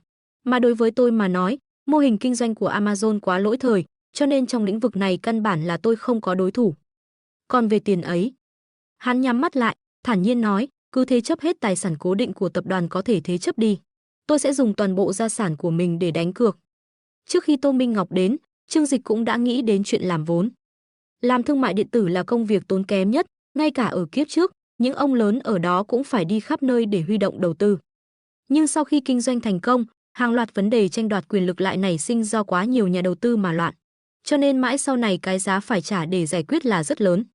Trương Dịch không muốn đi vào vết xe đổ ấy, cho nên kể cả có dùng toàn bộ gia sản của mình để đánh cược, hắn cũng không muốn giao quyền lực cốt lõi ra ngoài. Tô Minh Ngọc kinh ngạc đến trợn tròn mắt, Trương Dịch, như vậy quá mạo hiểm. Trương Dịch quay đầu lại, dịu dàng nhìn Tô Minh Ngọc, sau đó đưa tay nắm lấy bàn tay ngọc ngà của cô. A Ngọc, vậy em có nguyện ý đánh cược cùng tôi không? Trương Dịch trực tiếp thay đổi xưng hô để kéo gần khoảng cách giữa hai người. Lòng bàn tay Tô Minh Ngọc run lên, cô nhìn nụ cười ấm áp và tự tin như mùa xuân của Trương Dịch, lại nhìn xuống cơ bụng săn chắc màu đồng của hắn, cảm thấy có chút khô miệng. Cô đỏ mặt, theo bản năng gật đầu. Em nguyện ý. Cách làm của Trương Dịch trong mắt Tô Minh Ngọc là cực kỳ mạo hiểm. Mặc dù cô cũng rất tự tin về sự phát triển của dự án cây tiền, nhưng nếu muốn phân bố trên toàn quốc, những trở ngại gặp phải sau này sẽ rất khác với hiện tại. Tài sản của Trương Dịch hiện tại lên đến hàng nghìn tỷ, cho dù có tiêu mấy đời cũng không hết. Nhưng hắn lại dám dùng toàn bộ gia sản để đánh cược, loại khí phách này, loại tâm huyết này, quả thực khiến người ta kinh ngạc. Trương Dịch, quả nhiên em không nhìn nhầm anh đúng là người đàn ông có tầm nhìn xa trông rộng mà. Tô Minh Ngọc dịu dàng cười. Thật ra, cũng không phải nhìn xa trông rộng gì, chỉ là có sự trợ giúp của hệ thống, Trương Dịch biết chắc mình có thể làm được. Hơn nữa, bản thân những thứ này cũng không phải của hắn, có thua cũng không quá đau lòng. Điểm mấu chốt nhất chính là, hắn mới có được một kỹ năng mới của hệ thống, kỹ năng máy tính cấp thần thánh. Thị trường cạnh tranh thương mại điện tử ở thế giới này vẫn chưa quá rộng rãi, cho nên cũng không mấy ai cố gắng phát triển công nghệ dữ liệu lớn. Thậm chí cả dịch vụ mạng cũng chẳng ra làm sao. Với vũ khí lợi hại này, Trương Dịch có thể cung cấp chất lượng dịch vụ vượt xa Amazon. Đến lúc đó, cho dù Amazon có chèn ép họ trước thì cũng sẽ vì kỹ thuật lạc hậu mà bất lực. Trận chiến này, Trương Dịch đã nắm chắc phần thắng. Hiện tại vốn của chúng ta còn thiếu bao nhiêu? Trương Dịch hỏi. Tô Minh Ngọc suy nghĩ một chút, trả lời, nếu tính theo quy mô phân bố trên toàn quốc, chúng ta còn thiếu 300 tỷ. Đây quả thực là một khoản tiền khổng lồ. Cho dù tập đoàn Thịnh Thế được mệnh danh là nghìn tỷ, nhưng cũng không thể một lúc rút được một khoản tiền lớn như vậy, trừ khi thế chấp tài sản cố định trong tay. Mà số tiền này cũng nằm trong phạm vi dự toán của Trương Dịch, không tính là quá khoa trương. Được, vậy cứ làm theo cách chúng ta nói đi. Chỉ cần có thể chiếm lĩnh thị trường, đến lúc đó chúng ta nằm không cũng có tiền. Mọi khoản đầu tư trước đó đều là đáng giá. Hắn đưa tay chỉ vào khu trang viên rộng lớn xung quanh mình, nếu vẫn không đủ tiền, thế chấp cả trang viên của tôi cũng được. Tô Minh Ngọc rất cảm động, nhưng vẫn lắc đầu nói, hiện tại vẫn chưa cần thiết, nếu anh thực sự muốn tiết kiệm tiền, hay là giảm bớt người hầu đi. Ánh mắt cô lóe lên một tia sáng, tùy ý vén tóc ra sau tai, anh xem, em thấy mấy cô hầu gái này cũng không cần thiết lắm. Trong trang viên của chúng ta rõ ràng có cô giúp việc dọn vệ sinh mà. Trên trán Trương Dịch hiện lên một vệt đen, chuyện này, em xác định có thể tiết kiệm được bao nhiêu chứ? Một chút cũng là có rồi, Tô Minh Ngọc xảo quyệt nói. A ha ha ha, Minh Ngọc, em hài hước thật đấy. Trương Dịch lập tức cười ha ha. Dường như hắn đã hiểu ra, Tô Minh Ngọc nói như vậy hoàn toàn là vì ghen tuông. Không đợi Tô Minh Ngọc tiếp tục mở miệng khuyên hắn, Trương Dịch đã chuyển chủ đề. Được rồi, vấn đề về vốn chúng ta cứ làm như vậy đi, còn vấn đề gì nữa không? Trương Dịch sẵn sàng dùng tài sản của tập đoàn để thế chấp, đánh cược một phen để giải quyết vấn đề vốn, thực ra đã giải quyết được hầu hết các vấn đề của Tô Minh Ngọc. Suy cho cùng thì, tuy trên đời này không phải chuyện gì cũng có thể giải quyết bằng tiền, nhưng nếu tiền cũng không giải quyết được thì những thứ khác cũng là vô dụng. Nhưng khi Trương Dịch hỏi tới, trong đầu cô liền hiện lên cái đầu bóng loáng đáng thương của Hoàng Công Nhiên hôm nay. À, đúng là còn một chuyện khá phiền phức, nhưng thôi bỏ đi, chuyện này anh cũng không giúp được gì đâu. Tô Minh Ngọc lắc đầu cười. Trương Dịch, mình biết anh ấy rất lợi hại, cũng rất mạnh mẽ, nhưng đây dù sao đây cũng là vấn đề về lĩnh vực kỹ thuật, có phải chuyên môn của anh ấy đâu chứ. Em không nói thì sao biết tôi không giúp được, Trương Dịch nhún vai cười nói. Tô Minh Ngọc thở dài, được rồi, vậy em nói cho anh biết. Thực ra, vốn em không nên nói chuyện này, sợ làm anh không vui. Tô Minh Ngọc có chút ngượng ngùng. Trương Dịch là ai cơ chứ? Tổng tài tập đoàn Thịnh Thế, linh hồn chỉ huy của cây tiền. Hắn là người cầm lái, thuyền trưởng chỉ đạo phương hướng cho cả tập đoàn. Những chuyện vặt vãnh này, thân là trợ lý, lẽ ra cô phải giúp hắn xử lý mới đúng. Chỉ là về kỹ thuật, do lượng người dùng của chúng ta tăng đột biến nên bộ phận kỹ thuật đã có phản hồi, Họ nói không thể tạo ra một hệ thống ổn định nhanh như thế được. Tô Minh Ngọc nhíu mày, khẽ thở dài, vậy mới nói đây chính là nút thắt về mặt kỹ thuật đấy, nó hạn chế chúng ta phát triển quy mô nền tảng rồi. Ai ngờ Trương Dịch nghe xong vấn đề này, hắn không những không lộ vẻ khó xử mà còn nhịn không được bật cười. Ha ha ha, thì ra là thế. Tô Minh Ngọc thấy dáng vẻ hả hê này của Trương Dịch, lập tức bĩu môi không hài lòng, trời ạ, lúc này rồi mà anh còn có tâm trạng cười hả? Nếu không thể nhanh chóng xây dựng một nền tảng có thể chứa được lượng giao dịch lớn hơn, việc mở rộng của chúng ta sẽ trở thành chuyện viển vông đấy. Thật hiếm thấy, cô vừa vô thức để lộ tư thái của một cô gái nhỏ trước mặt Trương Dịch. Có lẽ ngay cả bản thân Tô Minh Ngọc cũng không nhận ra điều này. Chỉ là khoảnh khắc Trương Dịch nhìn thấy dáng vẻ này của cô, lại bị vẻ đẹp đột ngột đó làm cho kinh ngạc. Đơn giản là vì Tô Minh Ngọc quá đẹp, cho nên dù là lúc không có biểu cảm gì, hệt như một ma nữ băng giá cũng khiến người ta kinh ngạc vô cùng. Còn khi cô để lộ biểu cảm lại càng giống như mùa xuân tháng 3 làm tan chảy băng tuyết, có thể làm tan chảy bất kỳ người đàn ông nào trên thế giới này. Khụ khụ, tôi không đùa với em đâu, bởi vì tôi có quen một cao thủ máy tính siêu lợi hại, Trương Dịch mỉm cười nói với Tô Minh Ngọc. Tô Minh Ngọc nhìn chằm chằm vào Trương Dịch, thấy trong mắt hắn không có chút gì là đùa giỡn, lúc này mới kinh ngạc che miệng lại. Anh nói thật chứ? Sao có thể? Chuyện mà cô đau đầu mãi không nghĩ ra cách giải quyết, Trương Dịch lại nhẹ nhàng giải quyết mất rồi. Tô Minh Ngọc bừng tỉnh. Hóa ra Trương Dịch đã sớm lường trước được tất cả nên đã chuẩn bị trước. Vậy mà hắn đã hoàn hảo che giấu trước mặt tất cả mọi người, kể cả Tô Minh Ngọc cô đây. Lúc này, sự kính trọng và ngưỡng mộ của Tô Minh Ngọc đối với Trương Dịch càng sâu sắc hơn, hệt như nước tràn bờ đê, không ngăn cản được. Phải kiềm chế bản thân lại, nếu cứ tràn bờ thế thì lát nữa phải đi thay đồ lót mất. Trương Dịch, anh lợi hại thật đấy, không ngờ anh lại sắp xếp trước mọi thứ luôn rồi, thật là, cũng không thèm nói cho em biết sớm hơn. Chắc chắn anh cố ý muốn thấy em sốt ruột đúng không? Tô Minh Ngọc vừa kinh ngạc vừa vui mừng, trong giọng nói cố ý lộ ra chút nũng nịu. Trương Dịch, hóa ra là như vậy sao? Khụ khụ, không sai, chính xác là như vậy, anh hùng thần võ như hắn đã sớm dự liệu được tất cả những chuyện này từ lâu rồi. Tóm lại, em không cần lo lắng về vấn đề cải tiến hệ thống đâu, cứ cho tôi vài ngày, nền tảng mới sẽ được xây dựng thành công. Đến lúc đó tôi sẽ đưa mã nguồn cho em, rồi chuyển đến bộ phận kỹ thuật là được. Trương Dịch thong thả sắp xếp. Vâng, được, chỉ cần chúng ta giải quyết được hai vấn đề lớn này thì những vấn đề khác đều không thành vấn đề. Tô Minh Ngọc vui vẻ vỗ tay nói. Thật ra cũng không thể nói là giải quyết được mọi vấn đề, nhưng hai vấn đề này là cấp bách nhất. Còn những chuyện khác, có thể từ từ, vừa triển khai kinh doanh vừa giải quyết cũng được. Giờ thì em cũng yên tâm rồi. Trương Dịch thoải mái nằm xuống, chuẩn bị tiếp tục cuộc sống nhàn nhã của mình. Sau khi Tô Minh Ngọc trở về, có lời hứa của Trương Dịch, trong lòng cô cũng tự tin hơn, tiếp tục sắp xếp công việc thúc đẩy dự án thương mại điện tử. Trong thời gian này, có một vài công ty đầu tư lớn trong nước lần lượt tìm đến, ngỏ lời muốn góp vốn. Nhưng tất cả đều bị Tô Minh Ngọc từ chối thẳng thừng. Cô rất đồng ý với những gì Trương Dịch nói, nếu sau này dự án cây tiền thành công, giá trị của tập đoàn Thịnh Thế có thể tăng lên gấp hơn 20 lần. Bây giờ vấn đề vốn đã được giải quyết rồi, hà cớ gì phải chia sẻ lợi nhuận cho người khác chứ? Giám đốc Tô, bên phía tập đoàn Vinh Tín có ý định hợp tác với chúng ta. Chủ tịch Hàn của họ muốn đích thân đàm phán với cô. Một vị giám đốc cấp cao của Thịnh Thế đến báo tin này cho Tô Minh Ngọc. Tập đoàn Vinh Tín, Hàn Vũ Nặc à? Lông mày của Tô Minh Ngọc dựng lên, ánh mắt cũng trở nên vô cùng sắc bén. Tập đoàn Vinh Tín là một trong những tập đoàn lớn bậc nhất ở Thiên Hải, cả thành phố chỉ đứng sau tập đoàn Thịnh Thế. Cũng là một doanh nghiệp mang tính tập đoàn, Vinh Tín có liên hệ mật thiết với Thịnh Thế ở nhiều lĩnh vực. Có thể nói hai bên vừa hợp tác vừa cạnh tranh, chính xác là đối thủ lâu năm. Còn về chủ tịch tập đoàn của họ, Hàn Vũ Nặc, cô ta là một nữ doanh nhân nổi tiếng trong giới thương mại ở thành phố Thiên Hải, gần như ngang hàng với Tô Minh Ngọc. Cùng là phụ nữ, lại đều là quản lý cấp cao của một tập đoàn lớn nên việc hai người bị so sánh với nhau là điều khó tránh khỏi. Cô ta muốn hợp tác gì? Tô Minh Ngọc bắt chéo đôi chân thon thả trắng nõn, vẻ mặt lạnh lùng nhìn vị giám đốc điều hành trước mặt. Ông ta làm trong ngành ẩm thực, kinh doanh một khách sạn 5 sao. Còn tập đoàn Vinh Tín đang kinh doanh rất tốt về rượu vang Úc, vậy nên hai bên sẽ có hợp tác về rượu vang. Quản lý khách sạn không dám ngẩng đầu lên, ông ta biết nếu mình dám nhìn đùi của Tô Minh Ngọc thêm một lần nữa, bản thân sẽ chết chắc. Vì vậy, ông ta đành phải kìm nén ham muốn của mình, chỉ ngoan ngoãn nhìn vào ấn đường của cô. Là hợp tác về lĩnh vực thương mại điện tử.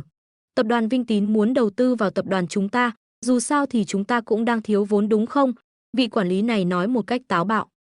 Khóe miệng Tô Minh Ngọc nở một nụ cười thích thú, ai nói với anh tập đoàn chúng ta thiếu vốn? Vị quản lý vội vàng nói, xin cô đừng hiểu lầm. Thịnh Thế muốn mở rộng lĩnh vực thương mại điện tử, thiếu vốn là điều mà ai cũng biết. Trong thời gian qua, không phải đã có rất nhiều doanh nghiệp lớn ngỏ lời đầu tư với chúng ta sao?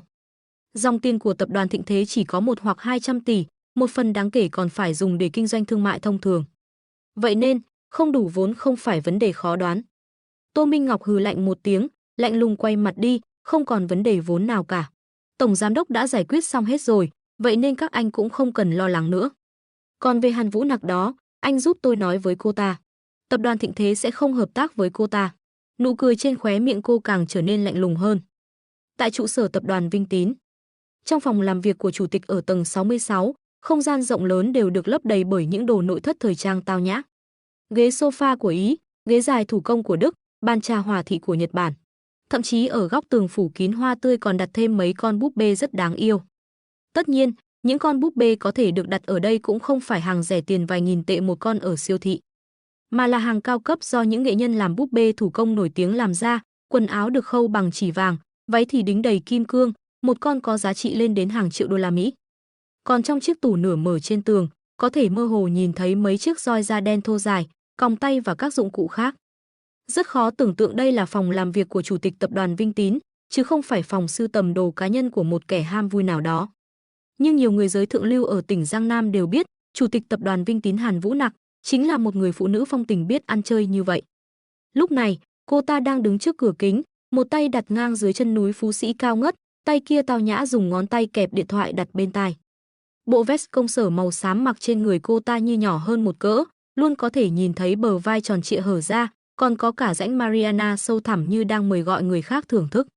Hàn Vũ Nặc, vợ của cựu chủ tịch tập đoàn Vinh Tín, Trịnh Vĩ Dân. Khi kết hôn với ông ta, Trịnh Vĩ Dân đã 50 tuổi, kết quả là chưa kết hôn được 3 năm thì Trịnh Vĩ Dân đã qua đời. Về cơ bản, bất kỳ người đàn ông nào từng gặp Hàn Vũ Nặc đều sẽ hiểu được nguyên nhân cái chết của Trịnh Vĩ Dân. Sau đó, ngoài dự đoán của tất cả mọi người vợ trẻ trung xinh đẹp, quyến rũ như quả đào chín mọng này, lại đánh bại tất cả các đối thủ cạnh tranh, từ hội đồng quản trị vươn lên trở thành người nắm quyền thực sự của tập đoàn Vinh Tín. Những năm này dựa vào năng lực của bản thân, cô ta cũng quản lý tập đoàn Vinh Tín khổng lồ một cách đâu ra đấy. Ở tỉnh Giang Nam, cô ta và Tô Minh Ngọc như hai đóa hoa vàng sánh ngang nhau. Một người là mỹ nữ băng sơn, một người là mỹ nhân nóng bỏng phong tình. Chủ tịch Hàn, tôi truyền đạt yêu cầu của cô rồi. Nhưng giám đốc Tô rất thẳng thừng, cô ấy không muốn cô chung vốn vào Thịnh Thế. Ô hay, chẳng lẽ cô ta không thiếu tiền sao? Đôi môi đỏ mọng của Hàn Vũ Nặc mím lại, có vẻ hơi thích thú. Nốt ruồi đen bên môi càng tăng thêm vẻ yêu kiều và quyến rũ. Rất xin lỗi, còn những thông tin khác tôi không tiện tiết lộ. À, được rồi, dù sao cũng cảm ơn anh đã giúp đỡ lần này, giám đốc Tôn. Hàn Vũ Nặc cúp điện thoại, trong đôi mắt yêu kiều hiện lên một tia tò mò. Từ chối tôi thật sao? Không nên như vậy chứ. Mặc dù tập đoàn Vinh Tín và tập đoàn Thịnh Thế có quan hệ cạnh tranh nhưng tình hình hợp tác giữa hai bên cũng không ít. Họ không đến nỗi có ác ý với chúng ta lớn như vậy chứ. Bây giờ thiếu tiền làm thương mại điện tử, chọn một đối tác biết rõ ngọn ngành là lựa chọn tốt nhất. Nhưng sao lại dứt khoát từ chối mình thế chứ? Hàn Vũ Nặc đặt hai tay dưới bộ ngực cao ngất của mình, trầm ngâm một lúc. Ha ha ha, không phải cảm xúc cá nhân của Tô Minh Ngọc đấy chứ. Nếu đúng là như vậy thì thật là thú vị. Ai, chịu thôi, ai bảo mình lại xinh đẹp như vậy cơ chứ. Bị phụ nữ ghen tị cũng là chuyện thường tình. Cô ta kiêu ngạo khoe thân hình hoàn mỹ của mình, động tác duỗi người này khiến bộ ngực đầy đặn lại giống như cục thạch, núng nính nảy lên hai cái. Đúng là cô ta có đủ tư cách để nói ra lời này. Nhưng dù sao cô ta cũng chỉ là quản lý mà thôi. Ánh mắt của Hàn Vũ Nặc đột nhiên trở nên sắc bén và thích thú. Vị tổng giám đốc mới của tập đoàn Thịnh Thế kia vẫn luôn không lộ diện, chỉ ẩn núp trong bóng tối. Rốt cuộc là năng lực tầm thường hay là rồng ẩn dưới nước đây, mình phải quan sát thật kỹ mới được.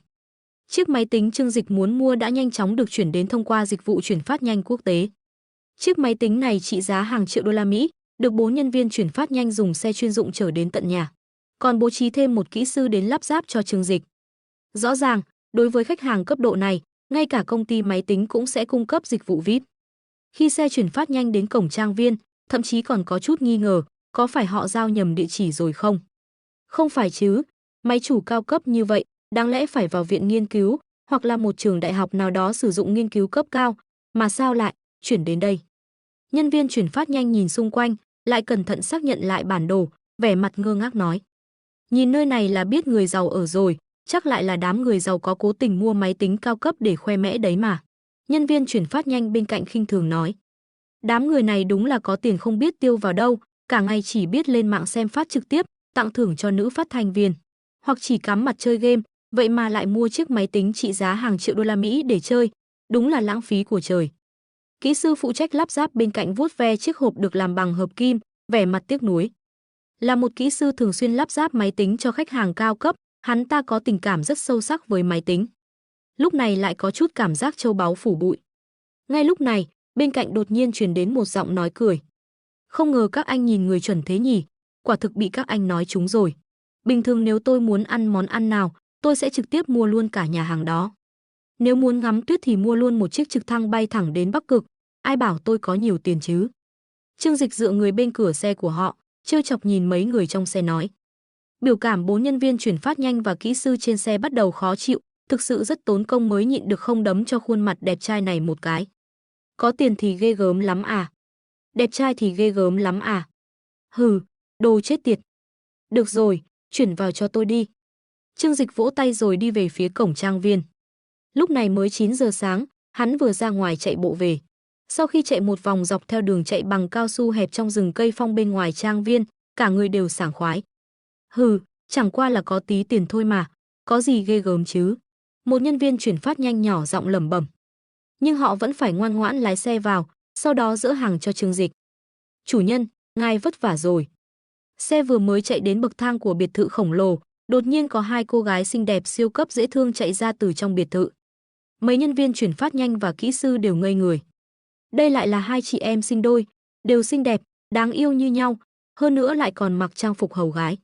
Ha ha ha, có gì vất vả đâu, nhìn thấy hai cô hầu gái đáng yêu của tôi là lại đầy sức sống rồi. Trương Dịch mỉm cười bước tới, mỗi tay ôm một người vào lòng. Ngay trước mặt mấy người họ, hắn bắt đầu sờ soạng, bắt đầu bài tập thể dục buổi sáng thường ngày. Thực ra cũng không phải Trương Dịch háo sắc hay gì, chủ yếu là muốn hoạt động tay chân một chút mà thôi. Nhân viên chuyển phát nhanh và kỹ sư, mắt họ nhìn như sắp bốc hỏa. Có tiền, tuyệt quá. Nhân viên đầu tiên chê bai Trương Dịch cuối cùng cũng rơi nước mắt vì ghen tị. Anh em nhanh chóng chuyển vào trong đi, tôi không nhìn nổi nữa, một người khác nghiến răng gằn giọng. Trương Dịch không để ý đến đám người làm công ăn lương vất vả này, cười cười giơ tay nói, ồ, chuyển lên tầng 2 đi, đếm đến phòng thứ 18 từ phải sang là được, chúng tôi đi tắm trước, lát nữa gặp. Mấy nhân viên chuyển phát nhanh và kỹ sư như nghe thấy tiếng trái tim mình vỡ tan tành. Đi tắm, chúng tôi. Xin anh đừng nói nữa được không, làm người đi chứ. Nhanh lên, làm xong việc là chúng ta chuồn ngay, tôi không muốn ở đây thêm một giây nào nữa. Một nhân viên chuyển phát nhanh gào lên trong nước mắt. Những người khác đều tỏ ý đồng tình, sau đó đẩy chiếc máy tính cấu hình cao nhất vào trong biệt thự. Trương Dịch nhìn họ, lại nhìn hai cô hầu gái xinh đẹp trong tay mình, nở nụ cười có phần tà ác. Một tiếng sau, Trương Dịch mặc đồ ngủ đi vào phòng mình. Hắn dựa vào cửa, nhìn 5 người đang bận rộn bên trong. Chiếc hộp hợp kim màu đen đã được mở ra, cẩn thận đặt sang một bên. Lộ ra bộ máy bên trong trông có vẻ giản dị. Chiếc máy tính trị giá hàng triệu đô la Mỹ, không có màu sắc huyền ảo theo phong cách thời thượng như tưởng tượng, cũng không có đèn nhấp nháy đủ màu. Nó chỉ có màu đen, thậm chí nhìn còn có chút cũ kỹ. Chỉ có điều chất liệu đó rất dày, hơn nữa không phản quang chút nào. Cảm giác mang lại cho người ta chỉ có 2 chữ, chắc chắn. Đặt các đồ họa sang bên kia đi, phải dùng giá đỡ chuyên dụng để cố định. Kỹ sư cẩn thận lắp ráp từng bộ phận, mỗi bộ phận ở đây ít cũng trị giá vài chục nghìn đô la Mỹ. Nếu làm hỏng, hắn ta không đền nổi. Bận rộn cả buổi trời, cuối cùng họ mới lắp xong máy tính. Sau đó là khởi động, điều phối hệ thống. Đến bước này, sắc mặt của kỹ sư càng nghiêm trọng hơn. Hắn ta lấy một chiếc hộp kim loại từ trong túi đựng đồ nghề của mình ra, sau đó mở hộp, bên trong có hơn 30 chiếc USB, còn có hơn 10 cái đĩa hệ thống. Máy tính của tôi cần nhiều hệ thống như vậy sao? Trương Dịch cười hỏi. Tất nhiên rồi, cái này là để đáp ứng mọi nhu cầu của ngài. Ngài có thể không dùng nhưng chúng tôi không thể không có, kỹ sư tự hào nói. Trương Dịch bất lực nhún vai, đúng là rất đáng tiền. Nhưng nói thật lòng, Trương Dịch thấy việc họ làm rất có lý. Nhiều phần mềm đều có hệ thống chuyên dụng tương ứng, ví dụ như một số phần mềm của những năm 70-80 thế kỷ trước, đặt vào hệ thống hiện tại thì không hỗ trợ chạy được nữa. Còn chiếc máy tính này của Trương Dịch có thể chạy hoàn hảo mọi phần mềm máy tính đã từng tồn tại trong lịch sử. Người bình thường tất nhiên là không dùng đến, nhưng một chuyên gia máy tính hàng đầu sẽ có nhu cầu như vậy. Kỹ sư toàn tâm toàn ý cài đặt từng hệ thống, sau đó cẩn thận kiểm tra. Sau khi cài đặt xong hệ thống cơ bản trước đó, tiếp theo chỉ còn lại một hệ thống cuối cùng, cũng là hệ thống khó thao tác nhất. Omega, một hệ thống cực kỳ ít người dùng và cực kỳ khó sử dụng, chỉ có những chuyên gia máy tính hàng đầu mới sử dụng đến nó. Nó trông gần như là hệ thống máy tính nguyên thủy nhất, không hỗ trợ thao tác bằng chuột, chỉ có thể sử dụng lệnh để thao tác. Nhưng hệ thống này có một ưu điểm rất lớn, đó là tính bảo mật gần như đạt đến cảnh giới vô địch, cực kỳ khó giải mã. Thậm chí ngay cả một số hacker chuyên nghiệp cũng không thể hoàn toàn nắm bắt được nó. Kỹ sư cài đặt cũng rất cẩn thận, bản thân hắn ta cũng rất ít khi gặp phải người dùng cần cài đặt hệ thống này. Quay đầu nhìn lại Trương Dịch, hắn mặc một bộ đồ ngủ dựa vào cửa, vẻ mặt tươi cười nhìn về phía này. Hừ, loại người dùng máy tính đỉnh cao chỉ để chơi game thế này, cài đặt hệ thống này cho hắn đúng là quá lãng phí. Kỹ sư khinh thường nghĩ trong lòng. Nhưng vì thái độ có trách nhiệm với công việc, hắn ta vẫn cẩn thận cài đặt hệ thống. Do hiệu suất của máy tính cực kỳ ưu việt nên tốc độ cài đặt cũng rất nhanh. Không lâu sau, thanh tiến trình trên màn hình xanh đã bắt đầu chạy đến hơn một nửa. Ngay khi kỹ sư thả lỏng trong lòng, cảm thấy đã hoàn thành một phần công việc thì máy tính đột nhiên phát ra tiếng báo động tít tít tít. Vài nhân viên chuyển phát nhanh bên cạnh giật mình, căng thẳng nhìn kỹ sư. Sao thế, không phải là có vấn đề gì đấy chứ? Trán của mọi người đều toát mồ hôi lạnh, một chiếc máy tính đắt tiền như vậy, nếu nó xảy ra vấn đề gì, dù không cần họ đền bù nhưng với chế độ trừng phạt nghiêm khắc của công ty, biết đâu còn có thể khiến họ mất việc. Không cần căng thẳng, đây chỉ là điều chỉnh kỹ thuật thôi. Kỹ sư cũng hoảng hốt nhưng vẫn phải cố tỏ ra bình tĩnh. Dù sao khách hàng cũng đang ở ngay sau lưng. Hắn ta không thể để người ngoài cuộc thấy chính bản thân cũng không biết chuyện gì đang xảy ra. Sau đó, hắn ta vội vàng thực hiện một loạt thao tác khẩn cấp trên máy tính. Nhưng dù có nhập mã thao tác thế nào, cuối cùng cũng sẽ trở lại thanh màu xanh bị dừng lại đó, rồi tiếng báo động tít tít tít vẫn không ngừng. Trong căn phòng ngủ rộng lớn này, nghe có vẻ hơi chói tai. Không có vấn đề gì chứ? Một nhân viên chuyển phát nhanh có chút hoảng loạn hỏi. Không sao, tôi rất quen với hệ thống này, sao có thể có vấn đề được? Đợi một chút là được, đây là hiện tượng bình thường thôi. Mặc dù miệng nói vậy nhưng đầu hắn đã toàn mồ hôi. Được rồi, nói thật thì hệ thống này quá cao cấp. Ngoài một số chuyên gia trong lĩnh vực máy tính, người bình thường thậm chí còn chưa từng nghe đến. Hắn ta cũng chỉ vì công việc nên mới học cách cài đặt mà thôi, làm sao có thể xử lý được tình huống đột xuất này chứ? Hay là, cứ định dạng rồi làm lại từ đầu? Dù sao thì tên nhà giàu này cũng không hiểu, nói gì thì nói, cài cho hắn hệ thống này hắn cũng đâu có dùng được. Kỹ sư lén nhìn Trương Dịch, sau đó ngón tay run rẩy, chuẩn bị nhấn nút định dạng. Ngay lúc này, một bàn tay trắng nõn ngăn hắn ta lại, cài đặt mãi rồi, nếu định dạng thì chẳng phải quá đáng tiếc sao? Giọng nói nhàn nhạt của Trương Dịch truyền đến từ trên đỉnh đầu. Kỹ sư ngây người, cả người có chút ớn lạnh. Bị phát hiện rồi sao? Vậy mà hắn lại biết mình chuẩn bị làm gì à? Vậy là tiêu rồi, hệ thống này không thể tiếp tục cài đặt được nữa, nếu hắn ta tố cáo, nếu bị một VIP như vậy tố cáo, công việc của mình sẽ... Trương Dịch đã nhìn ra hắn ta chỉ là một kẻ nửa vời. Kỹ sư, chỉ là một cách nói nghe hay hơn thôi, thật ra chỉ là hiểu biết về máy tính nhiều hơn người bình thường một chút. Hắn ta đưa tay lên bàn phím, nhanh chóng nhấn một vài phím. Màn hình nhấp nháy vài lần, sau đó hiện ra 7-8 khung thao tác màu đen, sau khi mã chạy xong, màn hình lại trở về giao diện thanh màu xanh. Chỉ có điều lần này, tiến độ đọc thanh chạy rất suôn sẻ, máy tính cũng đã được mở thành công. Khi tải hệ thống, anh thiếu một bước nhập thông số lệnh hệ thống rồi. Trương Dịch nhàn nhạt nói, thật là, với trình độ này của anh mà còn làm kỹ sư được sao? Kỹ sư kia bị Trương Dịch mắng đến đỏ mặt tía tai. Ban đầu còn tưởng Trương Dịch chỉ là một kẻ lắm tiền không hiểu biết, không ngờ kỹ năng máy tính của hắn lại cao hơn hắn ta nhiều đến thế. Xin lỗi ngài. Được rồi, mấy người có thể cút đi được rồi, tôi còn rất bận.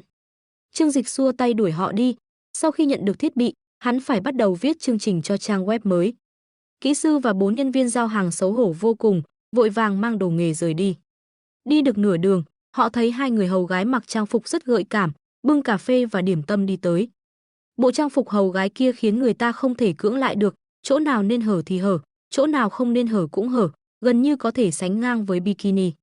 Mấy gã độc thân nhìn đến nỗi mắt muốn nổ đom đóm, vừa ghen tị vừa ngưỡng mộ, nhưng cũng chỉ đành xấu hổ bỏ chạy, tìm một chỗ nào đó để trút bỏ cơn tức trong lòng. Trương Dịch ngồi trên ghế, thành thạo mở máy tính lên, sau đó bắt đầu viết chương trình. Nặc Nặc và Y Y mang cà phê và điểm tâm đến, dịu dàng quyến rũ hỏi, chủ nhân, ngài cần chúng em hầu hạ không ạ? Trương Dịch liếc nhìn hai người hầu gái, thấy làn da mịn màng như bánh pudding sữa của họ, khóe miệng nở một nụ cười xấu xa. Hắn vỗ đùi, nở nụ cười gian tà, lại đây, quỳ xuống. Hai người hầu gái mặt đỏ bừng, lập tức ngoan ngoãn đi tới, bắt đầu động tay. Chạy bộ cả buổi nên đùi hơi mỏi, bóp một chút quả thực rất hiệu quả. Có người hầu hạ, Trương Dịch liền tập trung viết chương trình cho trang web mới. Dù sao hắn cũng không có việc bận gì khác nên đã dành 3 ngày ở nhà, viết xong toàn bộ mã nguồn của trang web. Làm xong tất cả những điều này, hắn dùng một ổ USB siêu tốc được mã hóa để lưu lại mã nguồn. Gọi trưởng phòng an ninh đến đây cho tôi, Trương Dịch ra lệnh. Vâng, thưa chủ nhân. Nặc Nặc và Y Y là phục vụ thân cận của Trương Dịch, địa vị trong trang viên cũng chỉ sau Trương Dịch. Vì họ cần phải lo liệu cuộc sống sinh hoạt hàng ngày của Trương Dịch nên mối quan hệ với Trương Dịch cũng là thân thiết nhất. Như vậy thì đương nhiên sẽ giúp Trương Dịch quản lý những nhân viên khác trong trang viên. Mười mấy phút sau, trưởng phòng an ninh Lưu Tử Hào đã đến trước cửa phòng Trương Dịch. Thưa ngài có việc gì cần giao ạ? Lưu Tử Hào mặc một bộ vest đen, trên tai còn đeo tai nghe màu trắng. Chiều cao 1m8 trông vô cùng khôi ngô, khuôn mặt vuông chữ điền càng toát lên vẻ lạnh lùng khiến người ta phải sợ hãi. Từng phục vụ trong quân đội, lại xuất thân từ lực lượng đặc công nên hắn ta có thân thủ và năng lực quản lý rất tốt. Vì vậy mới được bổ nhiệm làm trưởng phòng an ninh của trang viên. Đồng thời, hắn ta cũng là tài xế kiêm vệ sĩ trá hình của Trương Dịch. Tại sao lại nói là trá hình? Bởi vì cho đến nay, Trương Dịch vẫn đang trong thời kỳ nổi hứng trải nghiệm xe sang. Ngày thường chỉ thích tự lái xe đi chơi, căn bản không mang hắn ta theo. Trương Dịch cất ổ USB vào két sắt, sau đó giao cho Lưu Tử Hào. Tử Hào, cậu đến trụ sở tập đoàn, đích thân giao két sắt này cho thư ký Tô Minh Ngọc nhé. Trương Dịch ra lệnh. Lưu Tử Hào nhìn chiếc két sắt, đây là hàng cao cấp trị giá hàng chục vạn đô la Mỹ. Nghe nói ngay cả lựu đạn cũng không nổ được. Hắn ta xuất thân từ lực lượng đặc công nên đương nhiên có thể nhận ra loại hàng cao cấp này. Đồng thời cũng hiểu được thứ bên trong quan trọng đến mức nào. Vì vậy, hắn ta trịnh trọng nhận lấy két sắt, nghiêm túc nói, xin ngài Trương yên tâm, tôi đảm bảo sẽ giao tận tay cho cô Tô. Vậy thì vất vả cho cậu rồi, Trương Dịch mỉm cười nói.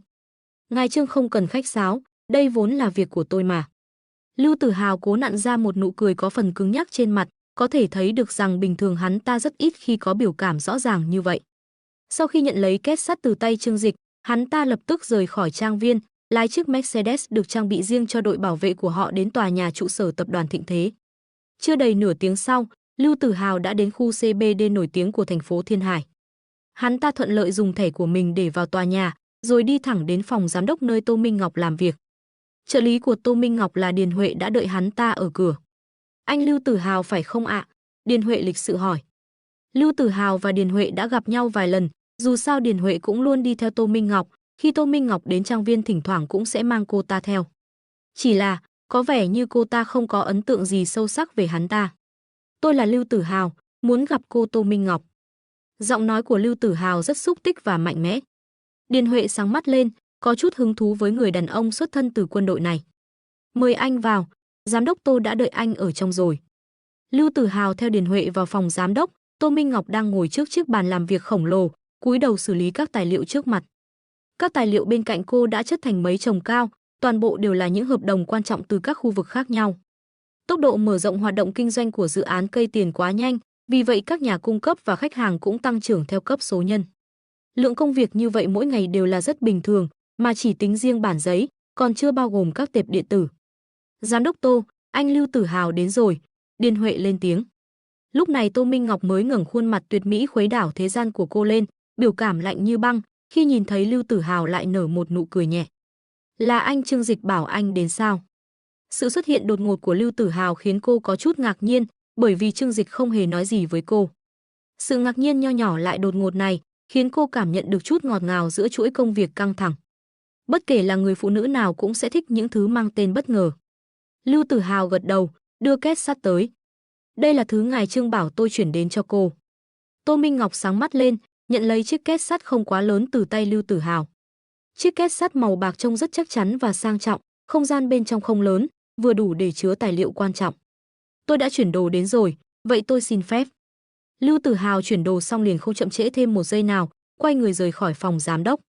Là một vệ sĩ, hắn ta tuyệt đối không tò mò những chuyện không nên. Tô Minh Ngọc cầm chiếc két sắt trên tay, cẩn thận ngắm nghía mấy lần rồi mỉm cười. Thứ được chuyển đến một cách kỳ công như vậy, chắc chắn không phải thứ bình thường, nhưng rốt cuộc là thứ gì đây? Ngay lúc này, điện thoại bên cạnh đột nhiên có tiếng tin nhắn. Cô cầm lên xem, là tin nhắn của Trương Dịch gửi đến. Xem xong tin nhắn, Tô Minh Ngọc hiểu ý, lập tức nhập một dãy số vào. Quả nhiên, két sắt mở ra. Cô nhìn thấy chiếc USB màu đen nhỏ xíu nằm yên bên trong. Ánh mắt cô lóe lên vẻ vô cùng quyến rũ, cẩn thận vuốt ve chiếc USB như đang vuốt kim cương. Đi gọi Hoàng Công Nhiên đến đây, cô nói với Điền Huệ. Vâng. Điền Huệ vội vàng chạy xuống lầu, đến phòng kỹ thuật tìm Hoàng Công Nhiên. Hoàng Công Nhiên chạy lên lầu, khi nhìn thấy hắn ta, Tô Minh Ngọc còn hoài nghi rằng bản thân đang gặp nhầm người. Mới chỉ qua 4 ngày kể từ lần họp trước, hắn ta như đã biến thành một người khác. Mái tóc vốn đã thưa thớt giờ lại rụng thêm một mảng lớn, da đầu lại còn rất nhờn. Khuôn mặt tròn trịa mũm mĩm lúc này đã hõm sâu xuống, để lộ xương gò má gầy guộc, quầng thâm mắt đen như gấu trúc. Có thể thấy, thời gian này để chạy tiến độ cho hệ thống mới theo yêu cầu của Tô Minh Ngọc, hắn ta đã gần như vắt kiệt bản thân. Giám đốc Hoàng, thời gian qua vất vả cho anh rồi. Ngay cả nữ hoàng băng giá Tô Minh Ngọc lúc này cũng không nhịn được mà lên tiếng an ủi. Hoàng Công Nhiên đẩy đẩy mắt kính, giọng mệt mỏi nói, giám đốc Tô, có chuyện gì thì cô cứ nói nhanh đi, tôi còn phải về viết code nữa. Ha ha, anh đã là giám đốc rồi, mấy việc viết code này mà còn phải tự mình làm à? Không còn cách nào khác, tiến độ quá chậm, với tốc độ hiện tại thì rất khó để hoàn thành mục tiêu đã định, Hoàng Công Nhiên bình tĩnh nói. Sự bình tĩnh này không phải xuất phát từ sự tự tin của hắn ta, mà là cho người ta cảm giác người này gần như đã tê liệt vì áp lực. Điền Huệ nhìn mà không khỏi thương cảm, ở bên cạnh an ủi, anh phải giữ gìn sức khỏe. Nếu cứ tiếp tục như vậy, tôi sợ anh đột tử mất.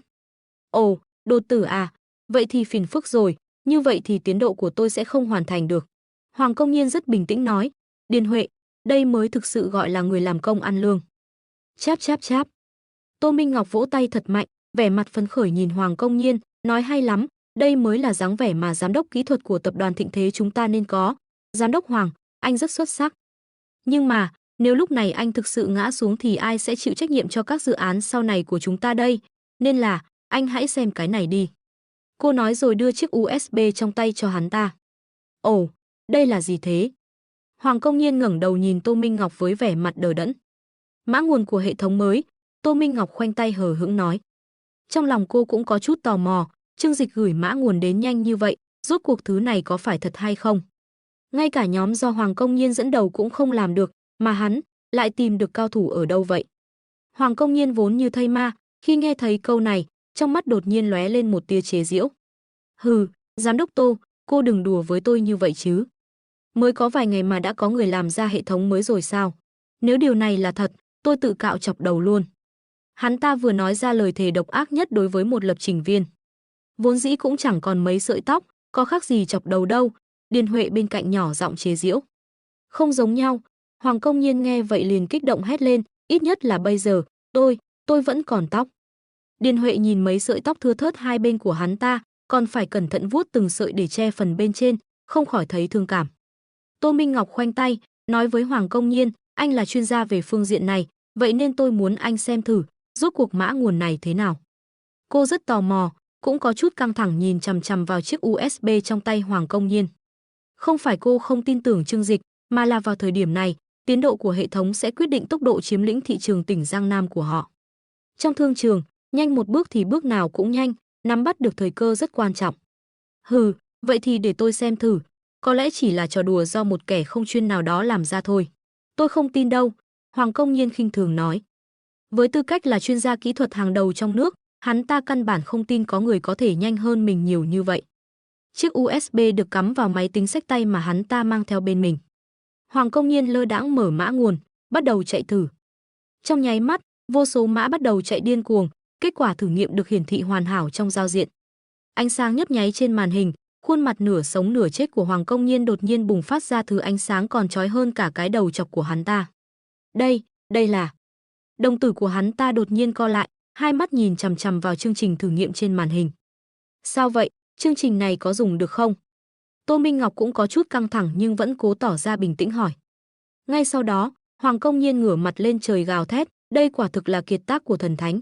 Quá hoàn hảo rồi, tôi chưa từng thấy chương trình nào hoàn hảo như vậy. Ngay cả khi cho nhóm của tôi 10 năm, họ cũng không thể tạo ra tác phẩm nào tốt hơn nó. Trời ơi, mấy ngày nay tôi toàn làm ra một đống rác rưởi, làm sao có thể sánh được với nó chứ? Đôi mắt khô cạn của Hoàng Công Nhiên chảy ra hai hàng nước mắt đục ngầu, cảm động đến phát khóc vì mã nguồn mà Trương Dịch viết ra. Làm một chương trình, Điều khó nhất là ý tưởng và cấu trúc. Ngược lại, viết mã không có gì khó khăn lắm. Dùng việc xây nhà để ví dụ, ý tưởng và cấu trúc chính là bản thiết kế, còn viết mã chính là đặt gạch theo bản thiết kế. Một nhà thiết kế thiên tài không phải chỉ cần thời gian là có thể mài giũa ra được, mà còn cần kinh nghiệm và cảm hứng lão luyện. Vì vậy, Hoàng Công Nhiên chỉ nhìn thoáng qua mã nguồn đó đã nhận ra khoảng cách giữa mình và đối phương. Tô Minh Ngọc kinh ngạc nhìn Hoàng Công Nhiên đang khóc lóc thảm thiết, sự chấn động trong lòng không thể diễn tả thành lời. Hoàng Công Nhiên chính là chuyên gia máy tính hàng đầu trong nước, đặc biệt là trong lĩnh vực xây dựng hệ thống, hắn ta càng được công nhận là người có thẩm quyền. Nhưng ngay cả hắn ta cũng khen ngợi mã nguồn mà Trương Dịch gửi đến, nói rằng đó là kiệt tác của thần thánh. Trương Dịch, sao anh ấy lại quen biết một cao thủ máy tính lợi hại như vậy chứ? Tô Minh Ngọc nhanh chóng cảm thấy cơ thể mình trở nên ẩm ướt, vẻ mặt đầy e thẹn. Chính vì anh ấy là một người đàn ông bí ẩn và mạnh mẽ như vậy, nên mới khiến người ta chết mê chết mệt. Còn cô trợ lý Điền Huệ tận mắt nhìn thấy chuyên gia kỹ thuật của Thịnh Thế quỳ xuống khóc lóc thảm thiết. Còn lãnh đạo của cô ta thì hai má ửng hồng suy nghĩ lung tung, nhìn thấy không khỏi có chút ngơ ngác. Cảnh tượng này, rốt cuộc là cái quái gì vậy? Là vì chiếc USB vừa được gửi đến đó sao? Hoàng Công Nhiên ngắm nhìn mã nguồn mà Trương Dịch viết ra như nhìn báu vật, hai mắt sáng lên vẻ si mê như một tên biến thái nhìn thấy gái đẹp. Có nó, đừng nói là phủ sóng toàn tỉnh Giang Nam, ngay cả ứng dụng phủ sóng cho 1,4 tỷ dân cả nước cũng không thành vấn đề. Quá hoàn hảo rồi. Hừ, tất nhiên rồi, dù sao đây cũng là thứ mà Trương Dịch của tôi cử người làm ra mà. Trời ạ, tại sao anh ấy lại lợi hại như vậy chứ? Sao lại luôn có thể dễ dàng giải quyết mọi khó khăn của mình thế chứ? Nếu vậy, những nỗi sầu hàng đêm kia của mình, chẳng phải anh ấy cũng có thể. Lòng Tô Minh Ngọc dạo rực như mùa xuân, hai má ửng hồng. Giám đốc Tô. Hoàng Công Nhiên đột nhiên nhảy dựng lên khỏi mặt đất, hét lớn làm tỉnh giấc cô gái đang mơ xuân. Á, khụ, sao vậy, giám đốc Hoàng? Lúc này Tô Minh Ngọc mới nhận ra mình đã mất bình tĩnh trước mặt cấp dưới, vội vàng chỉnh lại biểu cảm nhưng sắc đỏ trên mặt vẫn không thể tan. Hoàng Công Nhiên mặt đầy vẻ kích động và khao khát, nhìn chằm chằm cô rồi nói, làm ơn, hãy để tôi gặp người đã viết ra mã nguồn này. Tôi muốn bái anh ta làm sư phụ, trình độ máy tính của anh ta cao hơn tôi gấp 10 lần luôn rồi. Tô Minh Ngọc khẽ nhíu mày, người viết chương trình này là ai? Trương Dịch cũng không nói với cô. Hắn chỉ nói với cô rằng, hắn có một người bạn rất giỏi về công nghệ máy tính. Ha ha ha, nếu theo cách nói trên mạng, người bạn này sẽ không phải là chính hắn đấy chứ. Nhưng mà, không đến nỗi trùng hợp như vậy chứ. Chuyện này, tất nhiên là một cao thủ rất lợi hại rồi, bây giờ anh ta không tiện gặp anh. Tóm lại là, bây giờ đã có mã nguồn trong tay rồi, nền tảng mới cũng có thể xây dựng xong rồi chứ? Tô Minh Ngọc hỏi. Hoàng Công Nhiên nghe xong lời này, vẻ mặt đầy tiếc nuối. Được, tất nhiên được, có mã nguồn này trong tay, không quá một tuần là nền tảng mới của chúng ta có thể ra mắt, chắc chắn sẽ kịp thời mở rộng hoạt động kinh doanh. Hắn ta có chút không cam lòng, nhìn chằm chằm Tô Minh Ngọc hỏi, giám đốc Tô, thực sự không thể để tôi gặp vị cao thủ đó sao? Gặp vị cao thủ đó? Tô Minh Ngọc suy nghĩ một chút, lại nhìn vẻ mặt khao khát của tên mọt sách này. Nghĩ đến chuyện thời gian này hắn ta ngày đêm làm việc, thậm chí còn không có bạn gái, chỉ có thể dùng tay tự xử, quả thực rất vất vả. Cô mềm lòng, liền nói, anh cứ làm việc cho tốt, sau này tôi sẽ xin tổng giám đốc Trương để vị cao thủ đó gặp anh một lần. Mắt Hoàng Công Nhiên sáng lên, cảm kích nói, xin giám đốc Tô yên tâm, tôi nhất định sẽ bảo trì hệ thống này một cách hoàn hảo. Đây cũng là để không phụ lòng kiệt tác của vị cao thủ đó. Hắn ta ôm chặt chiếc máy tính trong tay, trịnh trọng nói. Nếu vậy thì giao cho anh. Tô Minh Ngọc nhắc nhở, nhưng anh vẫn phải chú ý giữ sức khỏe, về thì cho mọi người nghỉ ngơi một chút. Dù sao thì tôi cũng không muốn các anh xảy ra chuyện gì đâu. Mỗi một lập trình viên đều là tài sản quý giá nhất của tập đoàn Thịnh Thế chúng ta. Trong lòng Hoàng Công Nhiên bỗng thấy ấm áp. Người phụ nữ băng sơn trong truyền thuyết vậy mà lại chu đáo như vậy, xem ra trước đây mình đã có chút định kiến với cô ấy rồi. Hắn ta gật đầu, xin giám đốc Tô yên tâm, tôi sẽ tự chăm sóc tốt cho mình. Nói xong, hắn ta ôm lấy mã nguồn vừa mới có trong tay, hớn hở chạy xuống lầu. Điền Huệ cười nói với Tô Minh Ngọc, giám đốc Tô thật chu đáo. Lúc này, Tô Minh Ngọc đã khôi phục lại dáng vẻ nữ thần băng sơn như thường ngày, nghe Điền Huệ nói vậy, cô nở nụ cười tà ác. Ồ, vậy sao? Thực ra, tôi chỉ đau lòng cho số tiền trợ cấp mà chúng ta phải trả sau khi họ chết mà thôi. Nói xong, cô thong thả quay người đi, tiếp tục quay lại phê duyệt hợp đồng. Mặt Điền Huệ đầy vạch đen. Thật là, một nhà tư bản độc ác. Sau 3 ngày làm xong hệ thống, Trương Dịch mới thoải mái ngâm bồn nước nóng. Bận rộn 3 ngày trời, suýt nữa thì làm mình phát điên.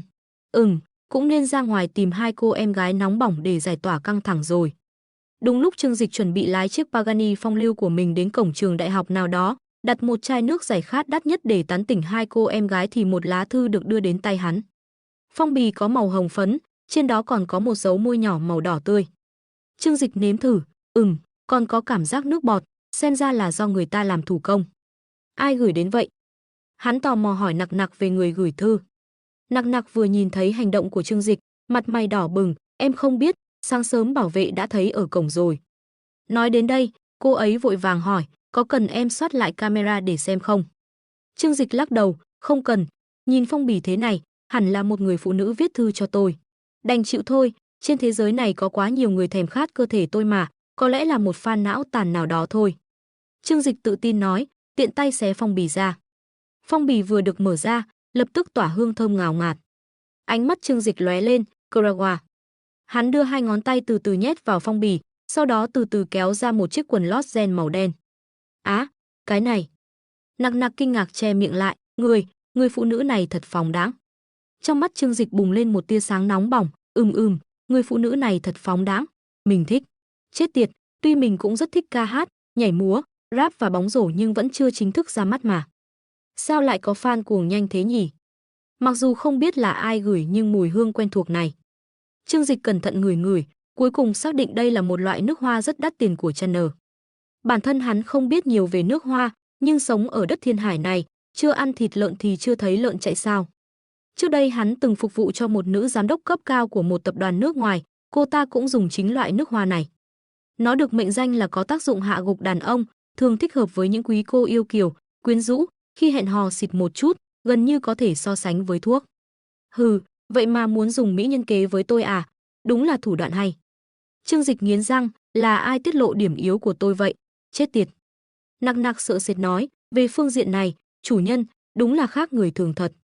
Trương Dịch nghe vậy, vội vàng đưa tay ra nói với Nặc Nặc, câu này của em nói sai rồi, không phải khác người thường, mà là dài khác người thường mới đúng. Vậy cũng được, dù sao em cũng chưa từng gặp người nào khác. Nặc Nặc che lấy khuôn mặt đỏ bừng, có chút ngượng ngùng nói.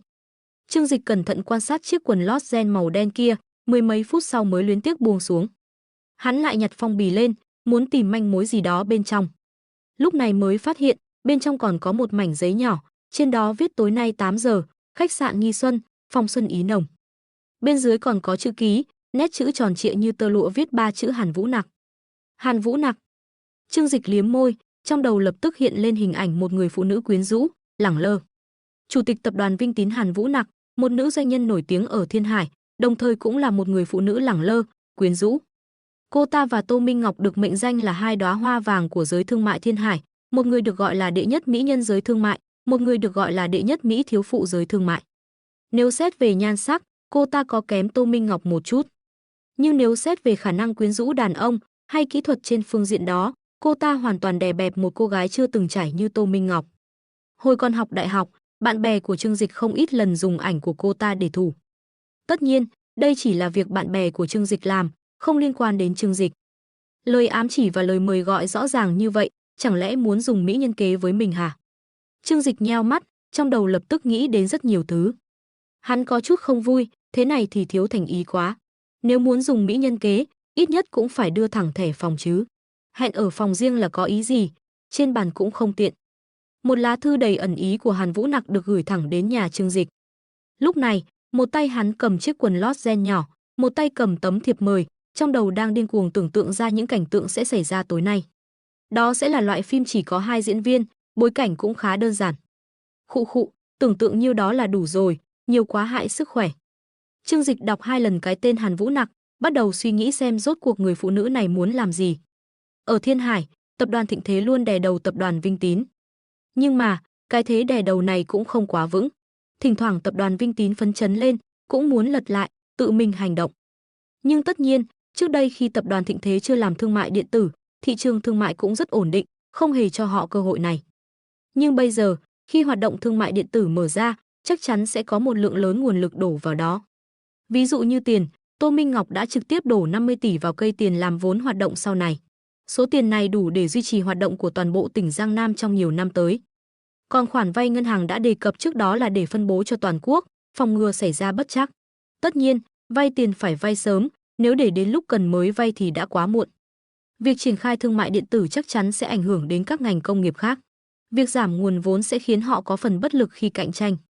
Còn nếu tập đoàn Vinh Tín ra tay vào lúc này, đối với tập đoàn Thịnh Thế mà nói, đó sẽ là chuyện rất đau đầu.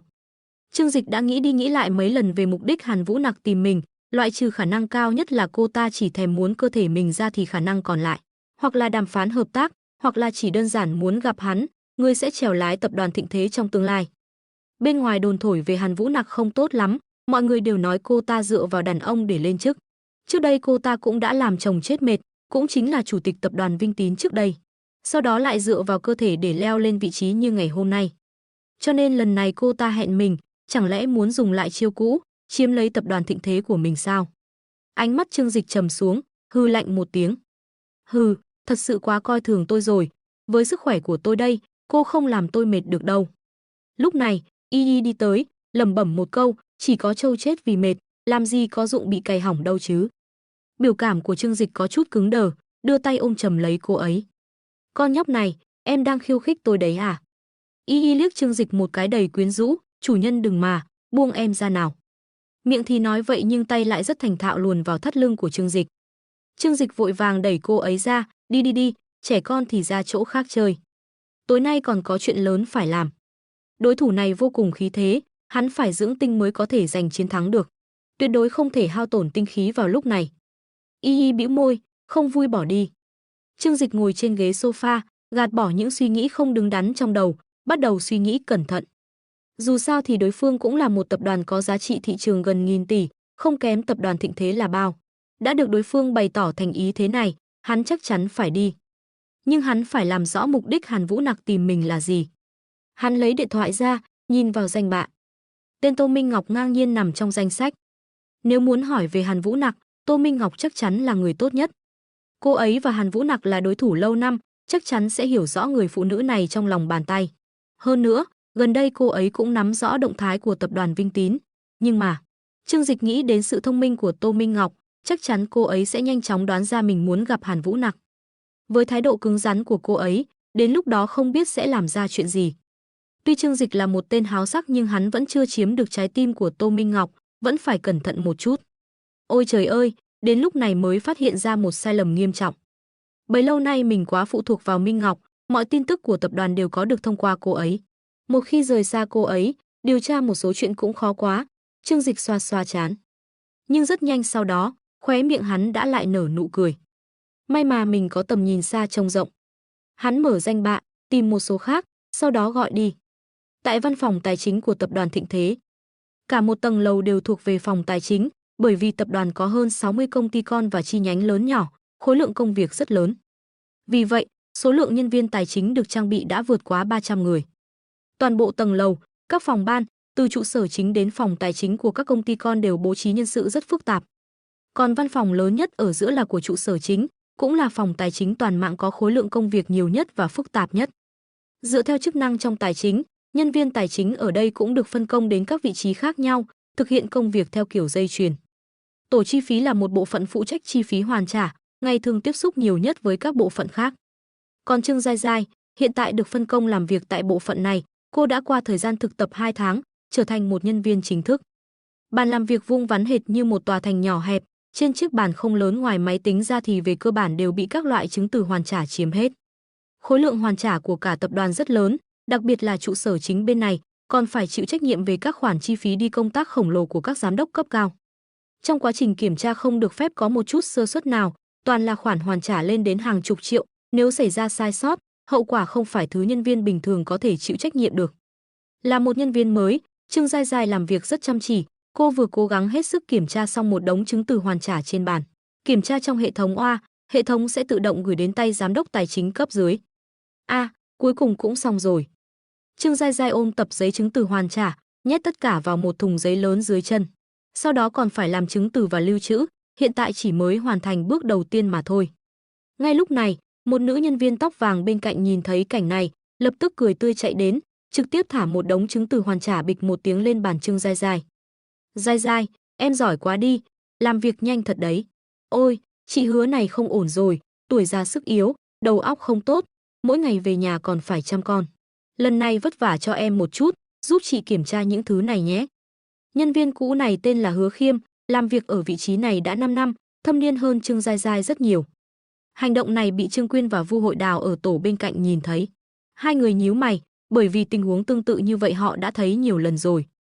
Hứa Khiêm này dựa vào việc mình là nhân viên cũ, ngày thường rất giỏi nịnh nọt lãnh đạo, nhưng hễ gặp phải công việc phiền phức, lập tức giao cho nhân viên mới trong tổ.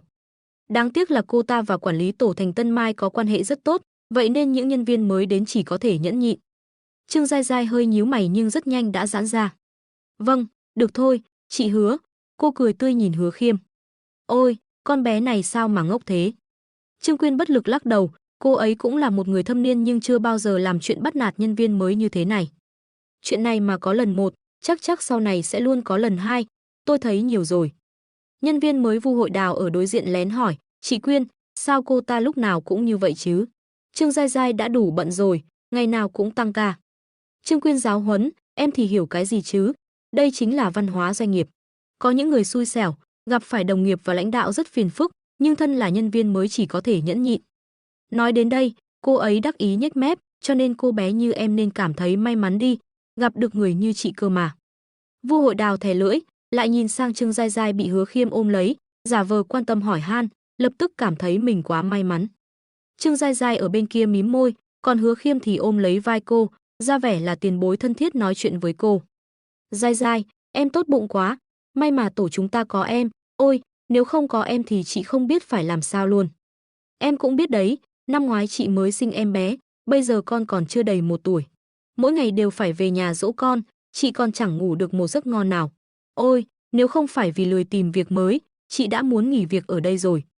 Em nói xem, nếu chồng chị cố gắng hơn một chút, kiếm được nhiều tiền hơn thì tốt biết mấy nhỉ.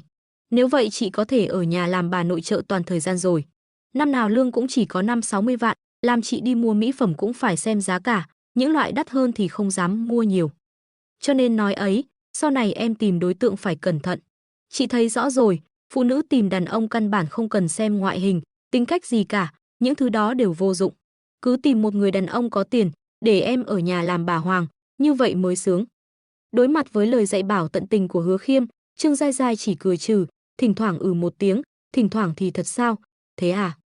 Vừa không tỏ ra quá hời hợt, vừa khiến Hứa Khiêm cảm thấy mình được tôn trọng. Hai người nói chuyện rôm rả, một lát sau, quản lý tổ của họ là Thành Tân Mai bưng cốc cà phê, lắc lư eo đi tới. Vừa nhìn thấy trên bàn Trương Giai Giai còn nhiều chứng từ hoàn trả như vậy, bà ta lập tức lộ vẻ kinh ngạc, ôi một tiếng. Giai Giai này, sao em còn nhiều chứng từ hoàn trả chưa kiểm tra thế? Tiến độ công việc ở đây của chúng ta rất quan trọng, nếu kiểm tra chậm, người ta sẽ khiếu nại về nghiệp vụ đấy. Nói rồi, bàn tay trắng bệch lạnh ngắt đặt lên vai bên kia của Trương Giai Giai. Hứa Khiêm không nói gì, Trương Giai Giai mỉm cười, chị Thành, em đã kiểm tra xong rồi, những thứ này là em làm giúp chị Hứa. Lúc này, Hứa Khiêm mới nói, đúng vậy, dù sao Giai Giai cũng là nhân viên mới, làm nhiều một chút có thể nhanh chóng thành thạo công việc. Thành Tân Mai nghe xong lời này, lập tức như nhìn thấy sao chổi đâm vào trái đất, trợn tròn mắt, khoa trương kêu lên, "Oa, thật vậy sao? Giai Giai này, em giỏi quá, chị Thành thích em lắm. Nếu tất cả nhân viên mới trong công ty chúng ta đều xuất sắc như em, công ty chúng ta nhất định sẽ phát triển rực rỡ." Thành Tân Mai lớn tiếng khen ngợi sự xuất sắc của Trương Giai Giai trước mặt mọi người trong văn phòng. "Giai Giai, em thực sự quá xuất sắc, chị Thành thấy rất tự hào khi tổ chúng ta có một nhân viên xuất sắc như em, thực sự, chị rất vui. Nhân viên phòng tài chính chúng ta đều là một nhà, bình thường phải giúp đỡ lẫn nhau như thế này mới đúng. Chị vui vì em có thể nhận ra kinh nghiệm của mình còn thiếu sót, chủ động làm nhiều việc, đây là hành động đáng mừng biết bao. Sau này phải giữ vững thói quen này nhé, chị Thành rất coi trọng em đấy." Giọng nói của Thành Tân Mai rất lớn, cả văn phòng ngoài tổ của họ, những tổ khác cũng đều nghe thấy. Mọi người đều nhìn nhau với ánh mắt đầy ẩn ý, có người cười khẩy, có người thì mặt đầy vẻ chế giễu. Thành Tân Mai cố tình cổ vũ nhân viên mới làm nhiều việc một cách rầm rộ như vậy, một là muốn thể hiện mình quản lý tốt, hai là muốn dùng thủ đoạn không tốn tiền này để Trương Giai Giai biết ơn mình, từ đó làm việc hăng say hơn. Phải nói rằng, những sinh viên mới ra trường bình thường về mặt xã hội cơ bản đều là tờ giấy trắng.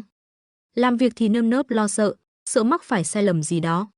Nhưng lúc này, nếu những người lãnh đạo đứng ra động viên khen ngợi, dù chỉ dùng những lời hoa mỹ không đáng một xu để khen ngợi họ, cũng sẽ khiến những người mới này cảm thấy mình có năng khiếu bẩm sinh, được lãnh đạo coi trọng. Vì vậy, họ càng liều mạng làm việc nhiều hơn. Trương Giai Giai cũng gật đầu, nhìn Thành Tân Mai với vẻ biết ơn, cảm ơn chị Thành, em nhất định sẽ không làm chị thất vọng. Nụ cười trên khóe miệng Thành Tân Mai lại cong lên thêm một chút. Ôi, Giai Giai tốt thật, em có thể giác ngộ như vậy, chị Thành thực sự rất vui. Cố gắng lên, chị Thành sẽ không bạc đãi em. Cô ta còn nhìn Hứa Khiêm bên cạnh, Hứa Khiêm, cô nói xem có đúng không? Một đứa trẻ ngoan như vậy, chúng ta phải bồi dưỡng mạnh mẽ. Hứa Khiêm vội vàng tiếp lời, đúng vậy, tôi nói cho cô biết, một nhân viên xuất sắc như Giai Giai, nếu không bồi dưỡng tốt thì thật đáng tiếc. Đúng vậy, không giống như một số người, chẳng hiểu chuyện gì cả. Thành Tân Mai nói câu này, ánh mắt nhẹ nhàng nhìn về phía một góc không xa của tổ họ, một bóng lưng hơi khom. Trương Giai Giai nhìn sang, trong mắt có chút phức tạp. Cô gái đó và cô đều là nhân viên mới, cũng vừa mới tốt nghiệp đã vào tập đoàn Thịnh Thế. Chỉ là, điều kiện gia đình của cô ấy không tốt lắm, cũng là phượng hoàng bay ra từ vùng nông thôn. Sau khi vào tập đoàn, vì tính cách khá nhút nhát, quần áo đều là hàng chợ rẻ tiền, rất nhanh đã bị mọi người trong phòng ghét bỏ. Trương Giai Giai rất may mắn, khi mới vào làm, Trương Dịch đã giúp cô chuẩn bị mọi thứ trước. Nhờ bộ đồ hiệu và lớp trang điểm thời trang, cộng với việc khi vào làm đã tặng những món quà nhỏ có giá trị không nhỏ cho các đồng nghiệp trong phòng, khiến những người phụ nữ này biết cô là tiểu thư nhà giàu nên mới đối xử tốt với cô. Nếu không có sự chỉ bảo và chuẩn bị của Trương Dịch, chẳng phải lúc này Trương Giai Giai chính là bóng hình ở góc kia sao? Vậy thì Giai Giai, em cứ làm tốt đi nhé, cố lên. Thành Tân Mai giơ nắm đấm về phía Trương Giai Giai, động viên cô. Vâng, chị Thành. Trương Giai Giai quay người lại, lấy lại tinh thần, cầm một chồng chứng từ chi phí lên kiểm tra. Thấy cô gái nhỏ này đã bị mình lay động, Thành Tân Mai rất đắc ý. Hứa Khiêm đứng dậy, tiến đến bên cô, giơ điện thoại lên nói, chị Thành, dạo này em muốn mua một thỏi son mới. Nhưng em đã chọn mấy thỏi rồi mà không biết nên mua thỏi nào, chị giúp em xem nhé. Thành Tân Mai nhìn qua, ồ, mấy thỏi son này chị cũng thích lắm. Hứa Khiêm, em chọn đồ có gu thật đấy. Cô ta hạ giọng nói với Hứa Khiêm, đúng rồi Hứa Khiêm, chị ra ngoài lấy cốc cà phê, chúng ta cùng đi nhé. Hứa Khiêm hiểu ý, được thôi, em cũng hơi khát rồi. Hai người cầm cốc, vừa nói vừa cười rời khỏi văn phòng, để lại Trương Giai Giai một mình bận rộn làm việc. Nhìn qua cửa kính thấy Thành Tân Mai và Hứa Khiêm đi xa, Trương Quyên và Vu Hội Đào mới lẻn đến. Giai Giai, em có ngốc không vậy? Trương Quyên trách móc nói, công việc của em đã nhiều như vậy rồi, tại sao còn phải giúp cô ta làm việc chứ? Đúng vậy, lần nào cũng như vậy, tính em tốt bụng quá rồi. Vu Hội Đào cũng không nhịn được mà phàn nàn. Tốt bụng quá là sau này sẽ phải chịu thiệt lớn đấy. Trương Quyên chọc vào cánh tay cô. Nhìn hai người bạn mình kết giao trong công ty, Trương Giai Giai chỉ cười nhạt. Tính cách của họ thế nào em còn không hiểu sao? Yên tâm đi, em không ngốc đâu. Biểu cảm của cô nhạt nhẽo, không vì lời khen ngợi vừa rồi của Thành Tân Mai và Hứa Khiêm mà trở nên phấn khích khác thường. Từ nhỏ đã nghèo khó, quen với ánh mắt lạnh lùng của người khác, cô trưởng thành sớm hơn những người cùng trang lứa. Về khả năng quan sát lời nói và sắc mặt, Trương Giai Giai không hề kém cạnh bất kỳ ai. Vu Hội Đào tò mò hỏi, vậy tại sao em còn phải giúp cô ta làm việc chứ? Rõ ràng là ngày nào cũng phải tăng ca rồi, còn phải làm việc của cô ta nữa, như vậy chẳng phải tan làm muộn hơn sao? Trương Giai Giai vừa kiểm tra chứng từ vừa thản nhiên trả lời, em làm việc chăm chỉ như vậy là vì em chỉ là một người mới, kinh nghiệm làm việc còn quá ít. Không có năng lực thì đương nhiên không có quyền lên tiếng. Thế nên là, em phải dùng nhiều công việc hơn để nâng cao năng lực của mình. Do đó, dù biết họ cố tình để em làm nhiều việc hơn nhưng đối với em mà nói, đó cũng là một cách rèn luyện mà. Nghe Trương Giai Giai nói vậy, Vu Hội Đào và Trương Quyên đều ngạc nhiên. Trong lòng họ nảy ra một ý nghĩ, cô gái này sau này chắc chắn không tầm thường. Làm tài chính vất vả như vậy để làm gì? Chỉ cần có thể ổn định, với tư cách là nhân viên của tập đoàn Thịnh Thế chúng ta, tìm một người đàn ông giàu có để kết hôn, chẳng phải tốt hơn sao? Trương Quyên khó hiểu nói. Ngành tài chính lương không cao, muốn thăng tiến lại rất khó. Đặc biệt là ở một nơi rồng rắn hỗn tạp như tập đoàn Thịnh Thế. Vì vậy, suy nghĩ của nhiều nữ kế toán là ổn định, không có mấy người thực sự muốn làm người đứng đầu. Bởi vì như vậy, họ sẽ phải từ bỏ rất nhiều niềm vui. Chẳng hạn như du lịch, mua sắm, vui chơi, thậm chí cả tình yêu. Nhìn xem, Thành Tân Mai, vị trưởng phòng này sắp 40 tuổi rồi mà vẫn độc thân, bên cạnh không có lấy một người đàn ông nào. Mặc dù lương không thấp nhưng cũng không được gọi là cao, cũng không mua được nhà ở Thiên Hải. Họ không muốn sau này mình sẽ trở thành như vậy. Trương Giai Giai nghe xong câu này, chỉ cười nhẹ nhưng không trả lời câu hỏi của họ. Thấy Trương Giai Giai như vậy, Trương Quyên và Vu Hội Đào chỉ có thể bất lực lắc đầu, quay về chỗ làm việc của mình. Còn trong lòng Trương Giai Giai, lúc này chỉ nghĩ đến một chuyện, Đó là anh trai ruột của cô, là chủ tịch của tập đoàn này. Hắn đã từng nói với Trương Giai Giai, sau này sẽ để cô trở thành cánh tay phải đắc lực nhất của hắn. Vì vậy, Trương Giai Giai phải khiến bản thân nhanh chóng trưởng thành mới có thể giúp anh trai được.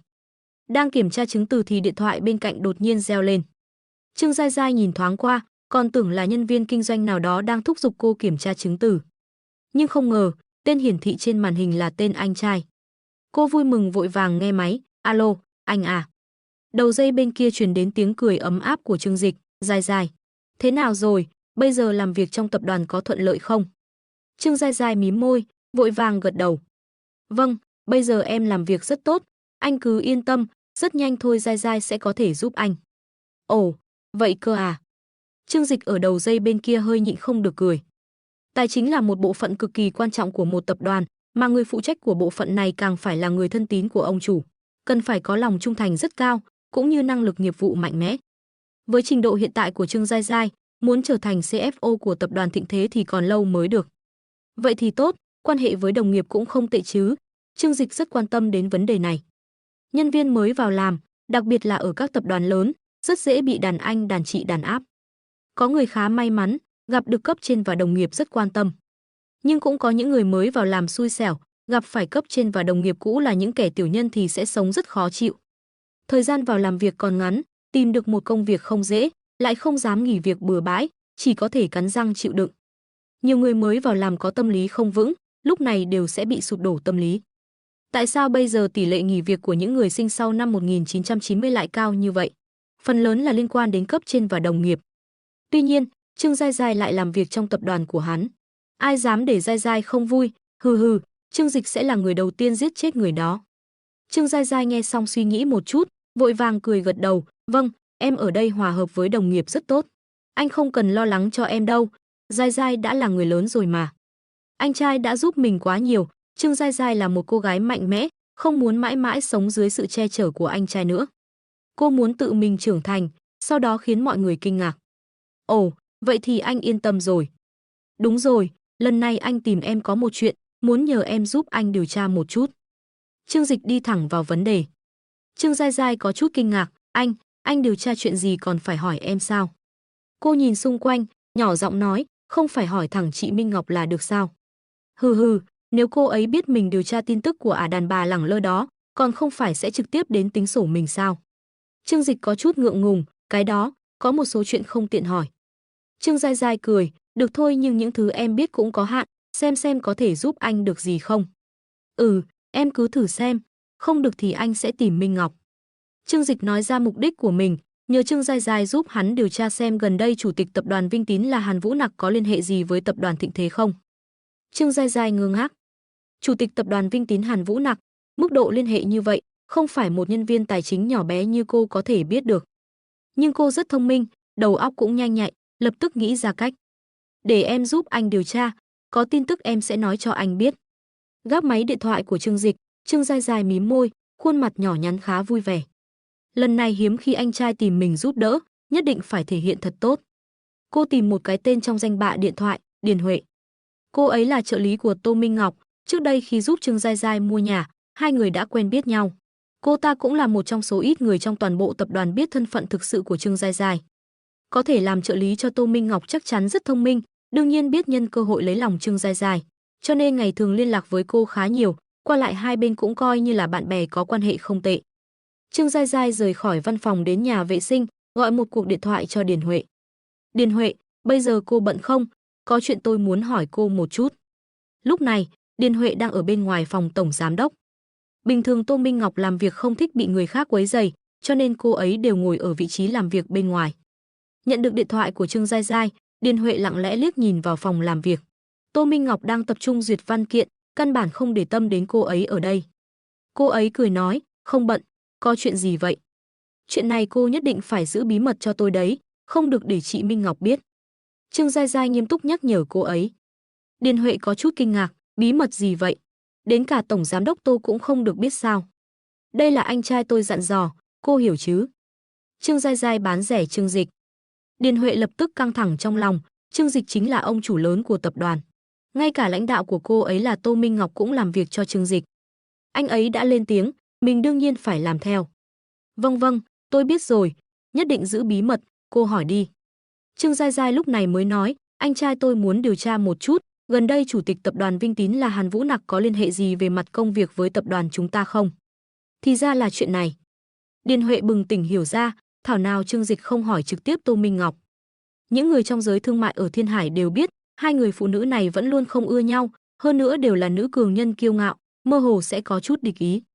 Chuyện này cũng không phải là bí mật gì, tầng lớp cao trong tập đoàn đều biết. Trước đây có rất nhiều tập đoàn muốn đầu tư vào dự án thương mại điện tử của chúng ta, trong đó có cả tập đoàn Vinh Tín. Kết quả, bị tổng giám đốc Tô từ chối thẳng, chỉ có vậy thôi. Trương Giai Giai gật đầu, cười nói, cảm ơn cô nhé, Điền Huệ, lần sau tôi mời cô đi ăn thịt nướng. Điền Huệ cười nói, được thôi, đừng lần sau nữa, cuối tuần này luôn đi. Trương Giai Giai trợn trắng mắt, được, ai mà quỵt nợ chứ, cứ nói vậy đi, tạm biệt. Gác máy, cô lại gọi điện cho Trương Dịch nói rõ tình hình lần này. Trương Dịch rốt cuộc cũng hiểu rõ ngọn nguồn sự việc. Tập đoàn Vinh Tín muốn đầu tư vào Tao Bao, kết quả bị Tô Minh Ngọc từ chối. Cho nên, Hàn Vũ Nặc mới hy vọng tìm ra đột phá từ trên người mình, sau đó thực hiện đầu tư.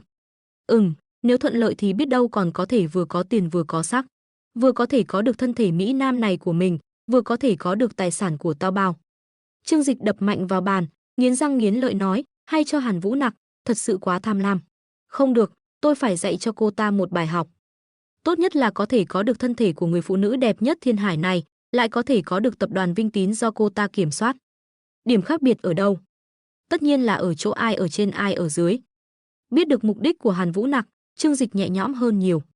Nếu là nhắm vào Tao Bao, Trương Dịch căn bản không thể nới lỏng một chút nào. Tao Bao một khi bố trí thành công phủ sóng toàn quốc, giá trị thị trường ít nhất cũng phải đạt gần vạn tỷ đô la Mỹ. Trở thành một trong 500 công ty hàng đầu thế giới là điều hoàn toàn có thể. Vì vậy, ai muốn đến chia một chén canh vào thời điểm này, Trương Dịch đều không thể gật đầu đồng ý. Dù sao thì hắn ta cũng không phải là người khởi nghiệp tay trắng, mà là nắm giữ một tập đoàn nghìn tỷ, có nguồn vốn hùng hậu.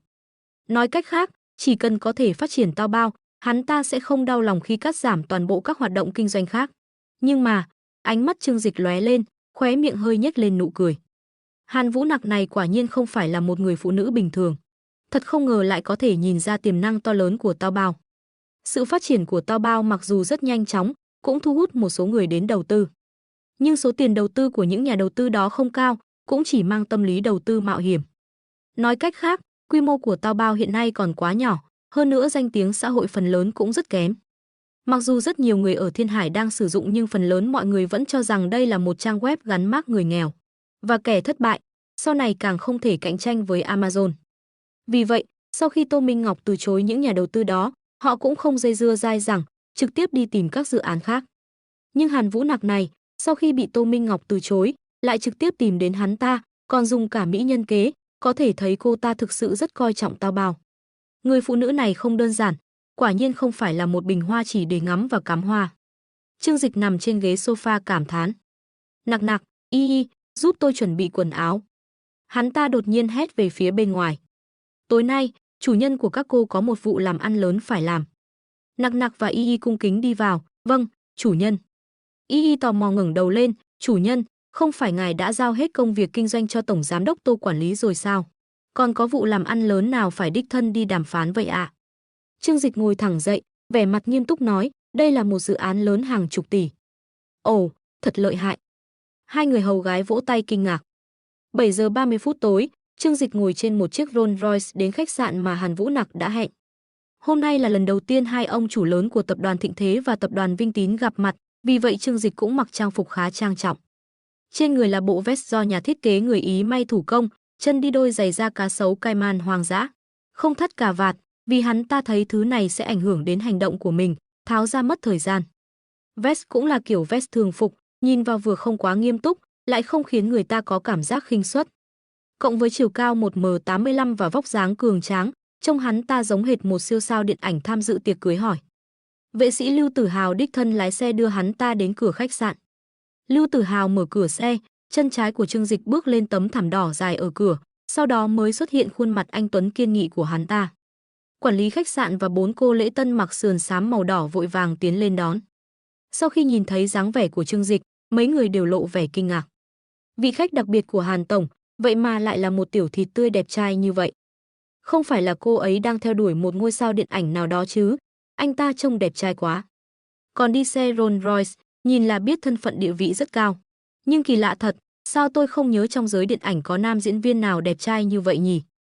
Các cô lễ tân mặt đỏ ửng, nhìn thấy ngoại hình đẹp trai và vóc dáng tuấn tú của Trương Dịch không khỏi có chút rung động. Quản lý hơn 50 tuổi, tóc bạc chải ngược ra sau gọn gàng, sau khi nhìn thấy Trương Dịch liền hơi cúi người nói, ngài là Trương Dịch tiên sinh phải không? Nhìn khí chất của ngài, tôi đoán ra thân phận của ngài rồi. Trương Dịch ngẩng đầu nhìn khách sạn, trên tấm biển cao có viết 4 chữ lớn khách sạn Nghi Xuân, bên dưới còn có chữ cái tiếng Anh. Khách sạn Nghi Xuân, hê hê, nghe tên là thấy phóng túng rồi. Trương Dịch cười xấu xa. Quản lý có vẻ bối rối, thầm nghĩ, nếu hắn không nói ra thì chẳng ai nghĩ như vậy đâu. Đi thôi, dẫn tôi đi gặp Hàn Vũ Nặc. Trương Dịch vẫy tay nói một cách tùy ý. Đã là Hàn Vũ Nặc mời mình đến thì không nghi ngờ gì nữa, khách sạn này đã được bao chọn rồi. Quản lý vội vàng dẫn đường, mời ngài đi theo tôi, phòng riêng Xuân Ý Nồng ở tầng 2. Trương Dịch quay đầu nói với Lưu Tử Hào, cậu ở ngoài đợi tôi, hôm nay có thể về hơi muộn. Lưu Tử Hào mặt không biểu cảm gật đầu, sau đó quay về xe. Trương Dịch đi theo quản lý vào khách sạn, 4 cô lễ tân nhìn hắn ta với ánh mắt tình tứ, thỉnh thoảng lại dùng ánh mắt trêu chọc để bày tỏ tình cảm của mình. Trương Dịch nhướng mày, chỉ cười chứ không có phản ứng gì nhiều. Điều này khiến mấy cô lễ tân hơi thất vọng, bởi vì một người đàn ông đẹp trai và đi xe Rolls Royce như vậy, nếu có thể xảy ra chuyện gì đó với họ thì thật là hoàn hảo. Mời ngài đi bên này. Quản lý dẫn Trương Dịch lên tầng 2, cả khách sạn trống rỗng, không thấy một vị khách nào. Không lâu sau, hai người đã đến bên ngoài phòng riêng Xuân Ý Nồng. Quản lý đứng bên ngoài, vẻ mặt tươi cười nói, mời vào, Hàn tổng đã đợi ngài bên trong rồi.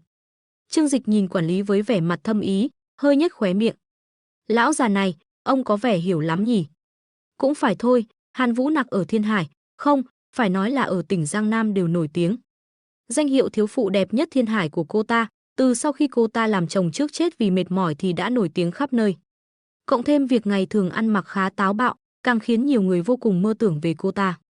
Trương Dịch từng có một người bạn, đã dùng không ít ảnh của Hàn Vũ Nặc để vượt qua nhiều đêm cô đơn. Lần này, cuối cùng cũng được gặp người thật rồi. Trương Dịch nở một nụ cười, đưa tay đẩy cánh cửa lớn màu trắng vàng. Trước mắt có một luồng ánh sáng màu hồng lóe lên, Trương Dịch bước vào cửa, quản lý chủ động đóng cửa lại. Vào phòng riêng, Trương Dịch có một khoảnh khắc ngẩn người. Một phòng riêng rộng lớn, diện tích nhìn sơ qua cũng phải khoảng 100-200 mét vuông. Nhìn khắp nơi đều là màu đỏ, đó là những bông hồng đỏ trải đầy đất, cùng với người phụ nữ mặc áo đỏ ngồi trước phòng riêng quay lưng về phía anh ta, nhuộm cho không gian này một màu sắc yêu kiều. Chỉ một bóng lưng này thôi đã khiến tim Trương Dịch đập nhanh hơn nhiều. Tóc búi cao đen bóng, để lộ chiếc cổ trắng nõn tinh tế bên dưới. Chiếc váy dạ hội màu đỏ rực, táo bạo để lộ gần như toàn bộ tấm lưng. Màu sắc sáng bóng quyến rũ và những đường cong không một nếp nhăn đó, gần như có thể khiến mọi người đàn ông đều đắm chìm trong đó. Trương Dịch đột nhiên có chút mong chờ, dáng vẻ khi người phụ nữ này quay đầu lại. Cô gái, cô đã thu hút sự chú ý của tôi thành công. Hàn Vũ Nặc nghe thấy tiếng mở cửa, khóe miệng hơi nhếch lên một đường cong bí ẩn. Cảnh tượng và tạo hình này là cô đặc biệt chuẩn bị cho Trương Dịch. Màu đỏ quyến rũ, chiếc váy dài gợi cảm, cùng với người phụ nữ góa chồng nổi tiếng trước mặt. Bất kể người đàn ông nào mở cánh cửa đó ra, đều sẽ bị phong thái của cô mê hoặc. Bây giờ người đàn ông đằng sau, vị tân tổng giám đốc của tập đoàn Thịnh Thế, Trương Dịch bí ẩn, có lẽ đang chảy nước miếng trước tấm lưng trần và chiếc cổ trắng như tuyết của cô. Ngay lúc cô đắc ý trong lòng, một giọng nói đầy thương xót đột nhiên truyền đến từ phía sau. Này, điều hòa trong phòng lạnh thế này, mà cô còn mặc ít quần áo như vậy, chắc là lạnh lắm nhỉ, để tôi sưởi ấm cho cô một chút. Vừa dứt lời, một đôi bàn tay to khỏe đột ngột đặt lên đôi vai mềm mại mịn màng của Hàn Vũ Nặc. Chậc chậc chậc, đúng là vai trần như suối. Trương Dịch cảm thán từ tận đáy lòng. Đôi vai này trơn đến mức tay không thể giữ được, sơ ý một chút là trượt xuống xương quai xanh. Hàn Vũ Nặc năm nay đã 30 tuổi, không lớn cũng không nhỏ nhưng chỉ riêng về công phu dưỡng da này, hoàn toàn không kém gì Nặc Nặc và Y Y mới 18 tuổi. Quả nhiên không hổ danh là thiếu phụ đẹp nhất Thiên Hải, đúng là không phải hư danh. Biểu cảm của Hàn Vũ Nặc lập tức cứng đờ, bởi vì cô có thể cảm nhận rất rõ ràng, đôi tay đặt trên vai cô ấy, không đứng đắn. Chỉ chiếm chút tiện nghi cũng được rồi nhưng hắn cứ sờ mó như vậy là có ý gì? Mặc dù Hàn Vũ Nặc nổi tiếng nhưng những kẻ háo sắc tiếp xúc với cô ngày thường cũng chỉ dám lén nhìn vài lần, nhìn chằm chằm vào khe hở trên quần áo của cô. Thực sự không có mấy người dám táo bạo như vậy, đối xử với cô, vị chủ tịch của tập đoàn Vinh Tín này. Không sao, tôi không lạnh, anh có thể bỏ tay ra được rồi. Hàn Vũ Nặc nhịn xuống sự thôi thúc muốn tát hắn ta một cái, hít một hơi thật sâu rồi nói. Trương Dịch không có ý định bỏ tay ra, ngược lại còn lộ ra vẻ kinh ngạc. Không lạnh sao? Tôi hiểu rồi, xem ra cô nóng rồi, để tôi giúp cô hạ nhiệt. Nói xong, một đôi tay khéo léo dọc theo vai đặt lên dây đeo váy đỏ của cô. Trương Dịch, hắn quá coi thường rồi. Lần này Hàn Vũ Nặc thực sự không chịu được nữa, vội vàng bảo vệ dây đeo vai của mình, sau đó đứng bật dậy. Đúng lúc cô định mở miệng mắng thì trước mắt xuất hiện khuôn mặt tươi cười, vừa tuấn tú vừa phong lưu, mang theo vẻ thích thú của Trương Dịch. Hắn ta nhìn chằm chằm vào khuôn mặt của Hàn Vũ Nặc, trong sự kinh ngạc có chút ngưỡng mộ và thích thú, nhưng lại không có vẻ mặt đê tiện, bỉ ổi như Hàn Vũ Nặc tưởng tượng. Anh là Trương Dịch. Hàn Vũ Nặc kinh ngạc nhìn Trương Dịch, không dám tin hỏi. Vị tân tổng giám đốc của tập đoàn Thịnh Thế, người sở hữu đế chế nghìn tỷ, sao lại là một người đàn ông trẻ tuổi như vậy chứ? Hơn nữa hắn ta còn đẹp trai như vậy, xét về điều kiện, hoàn toàn có thể đi đóng phim thần tượng Hàn Quốc. Trong khi Hàn Vũ Nặc đánh giá Trương Dịch cũng đang tỉ mỉ quan sát người phụ nữ trước mặt. Từ đầu đến chân, không bỏ sót một chi tiết nào. Phải nói rằng, hình ảnh của cô trên TV và tạp chí khác biệt rõ rệt so với khi gặp trực tiếp. Dù sao thì khi xuất hiện trên TV và tạp chí, cô phải mặc trang phục nghiêm chỉnh hơn, không thể thấy được trang phục gợi cảm như vậy. Những lời đồn về sự lẳng lơ, quyến rũ của cô đều bắt nguồn từ những lời truyền miệng trong giới thương mại thiên hải.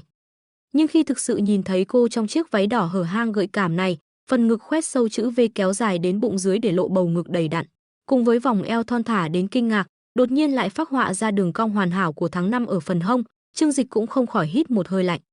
Người phụ nữ này thực sự là một yêu tinh chính hiệu, là nấm mồ của đàn ông. Vẻ đẹp của Tô Minh Ngọc vượt trội hơn cô, nhưng xét về vóc dáng và vẻ quyến rũ trời sinh, Hàn Vũ Nặc lại hơn cô rất nhiều. Cô Hàn, cô đẹp quá. Ánh mắt của Trương Dịch táo bạo nhìn chằm chằm vào thân hình hoàn hảo của cô, không tiếc lời khen ngợi. Hàn Vũ Nặc khẽ hừ một tiếng, biểu cảm trên mặt cũng dần hiện lên nụ cười quyến rũ. Tổng giám đốc Trương, nhìn chằm chằm một người phụ nữ như vậy là không lịch sự đâu. Hơn nữa, anh nên gọi tôi là phu nhân Trịnh. Đã nhiều năm rồi không ai gọi tôi là cô nữa.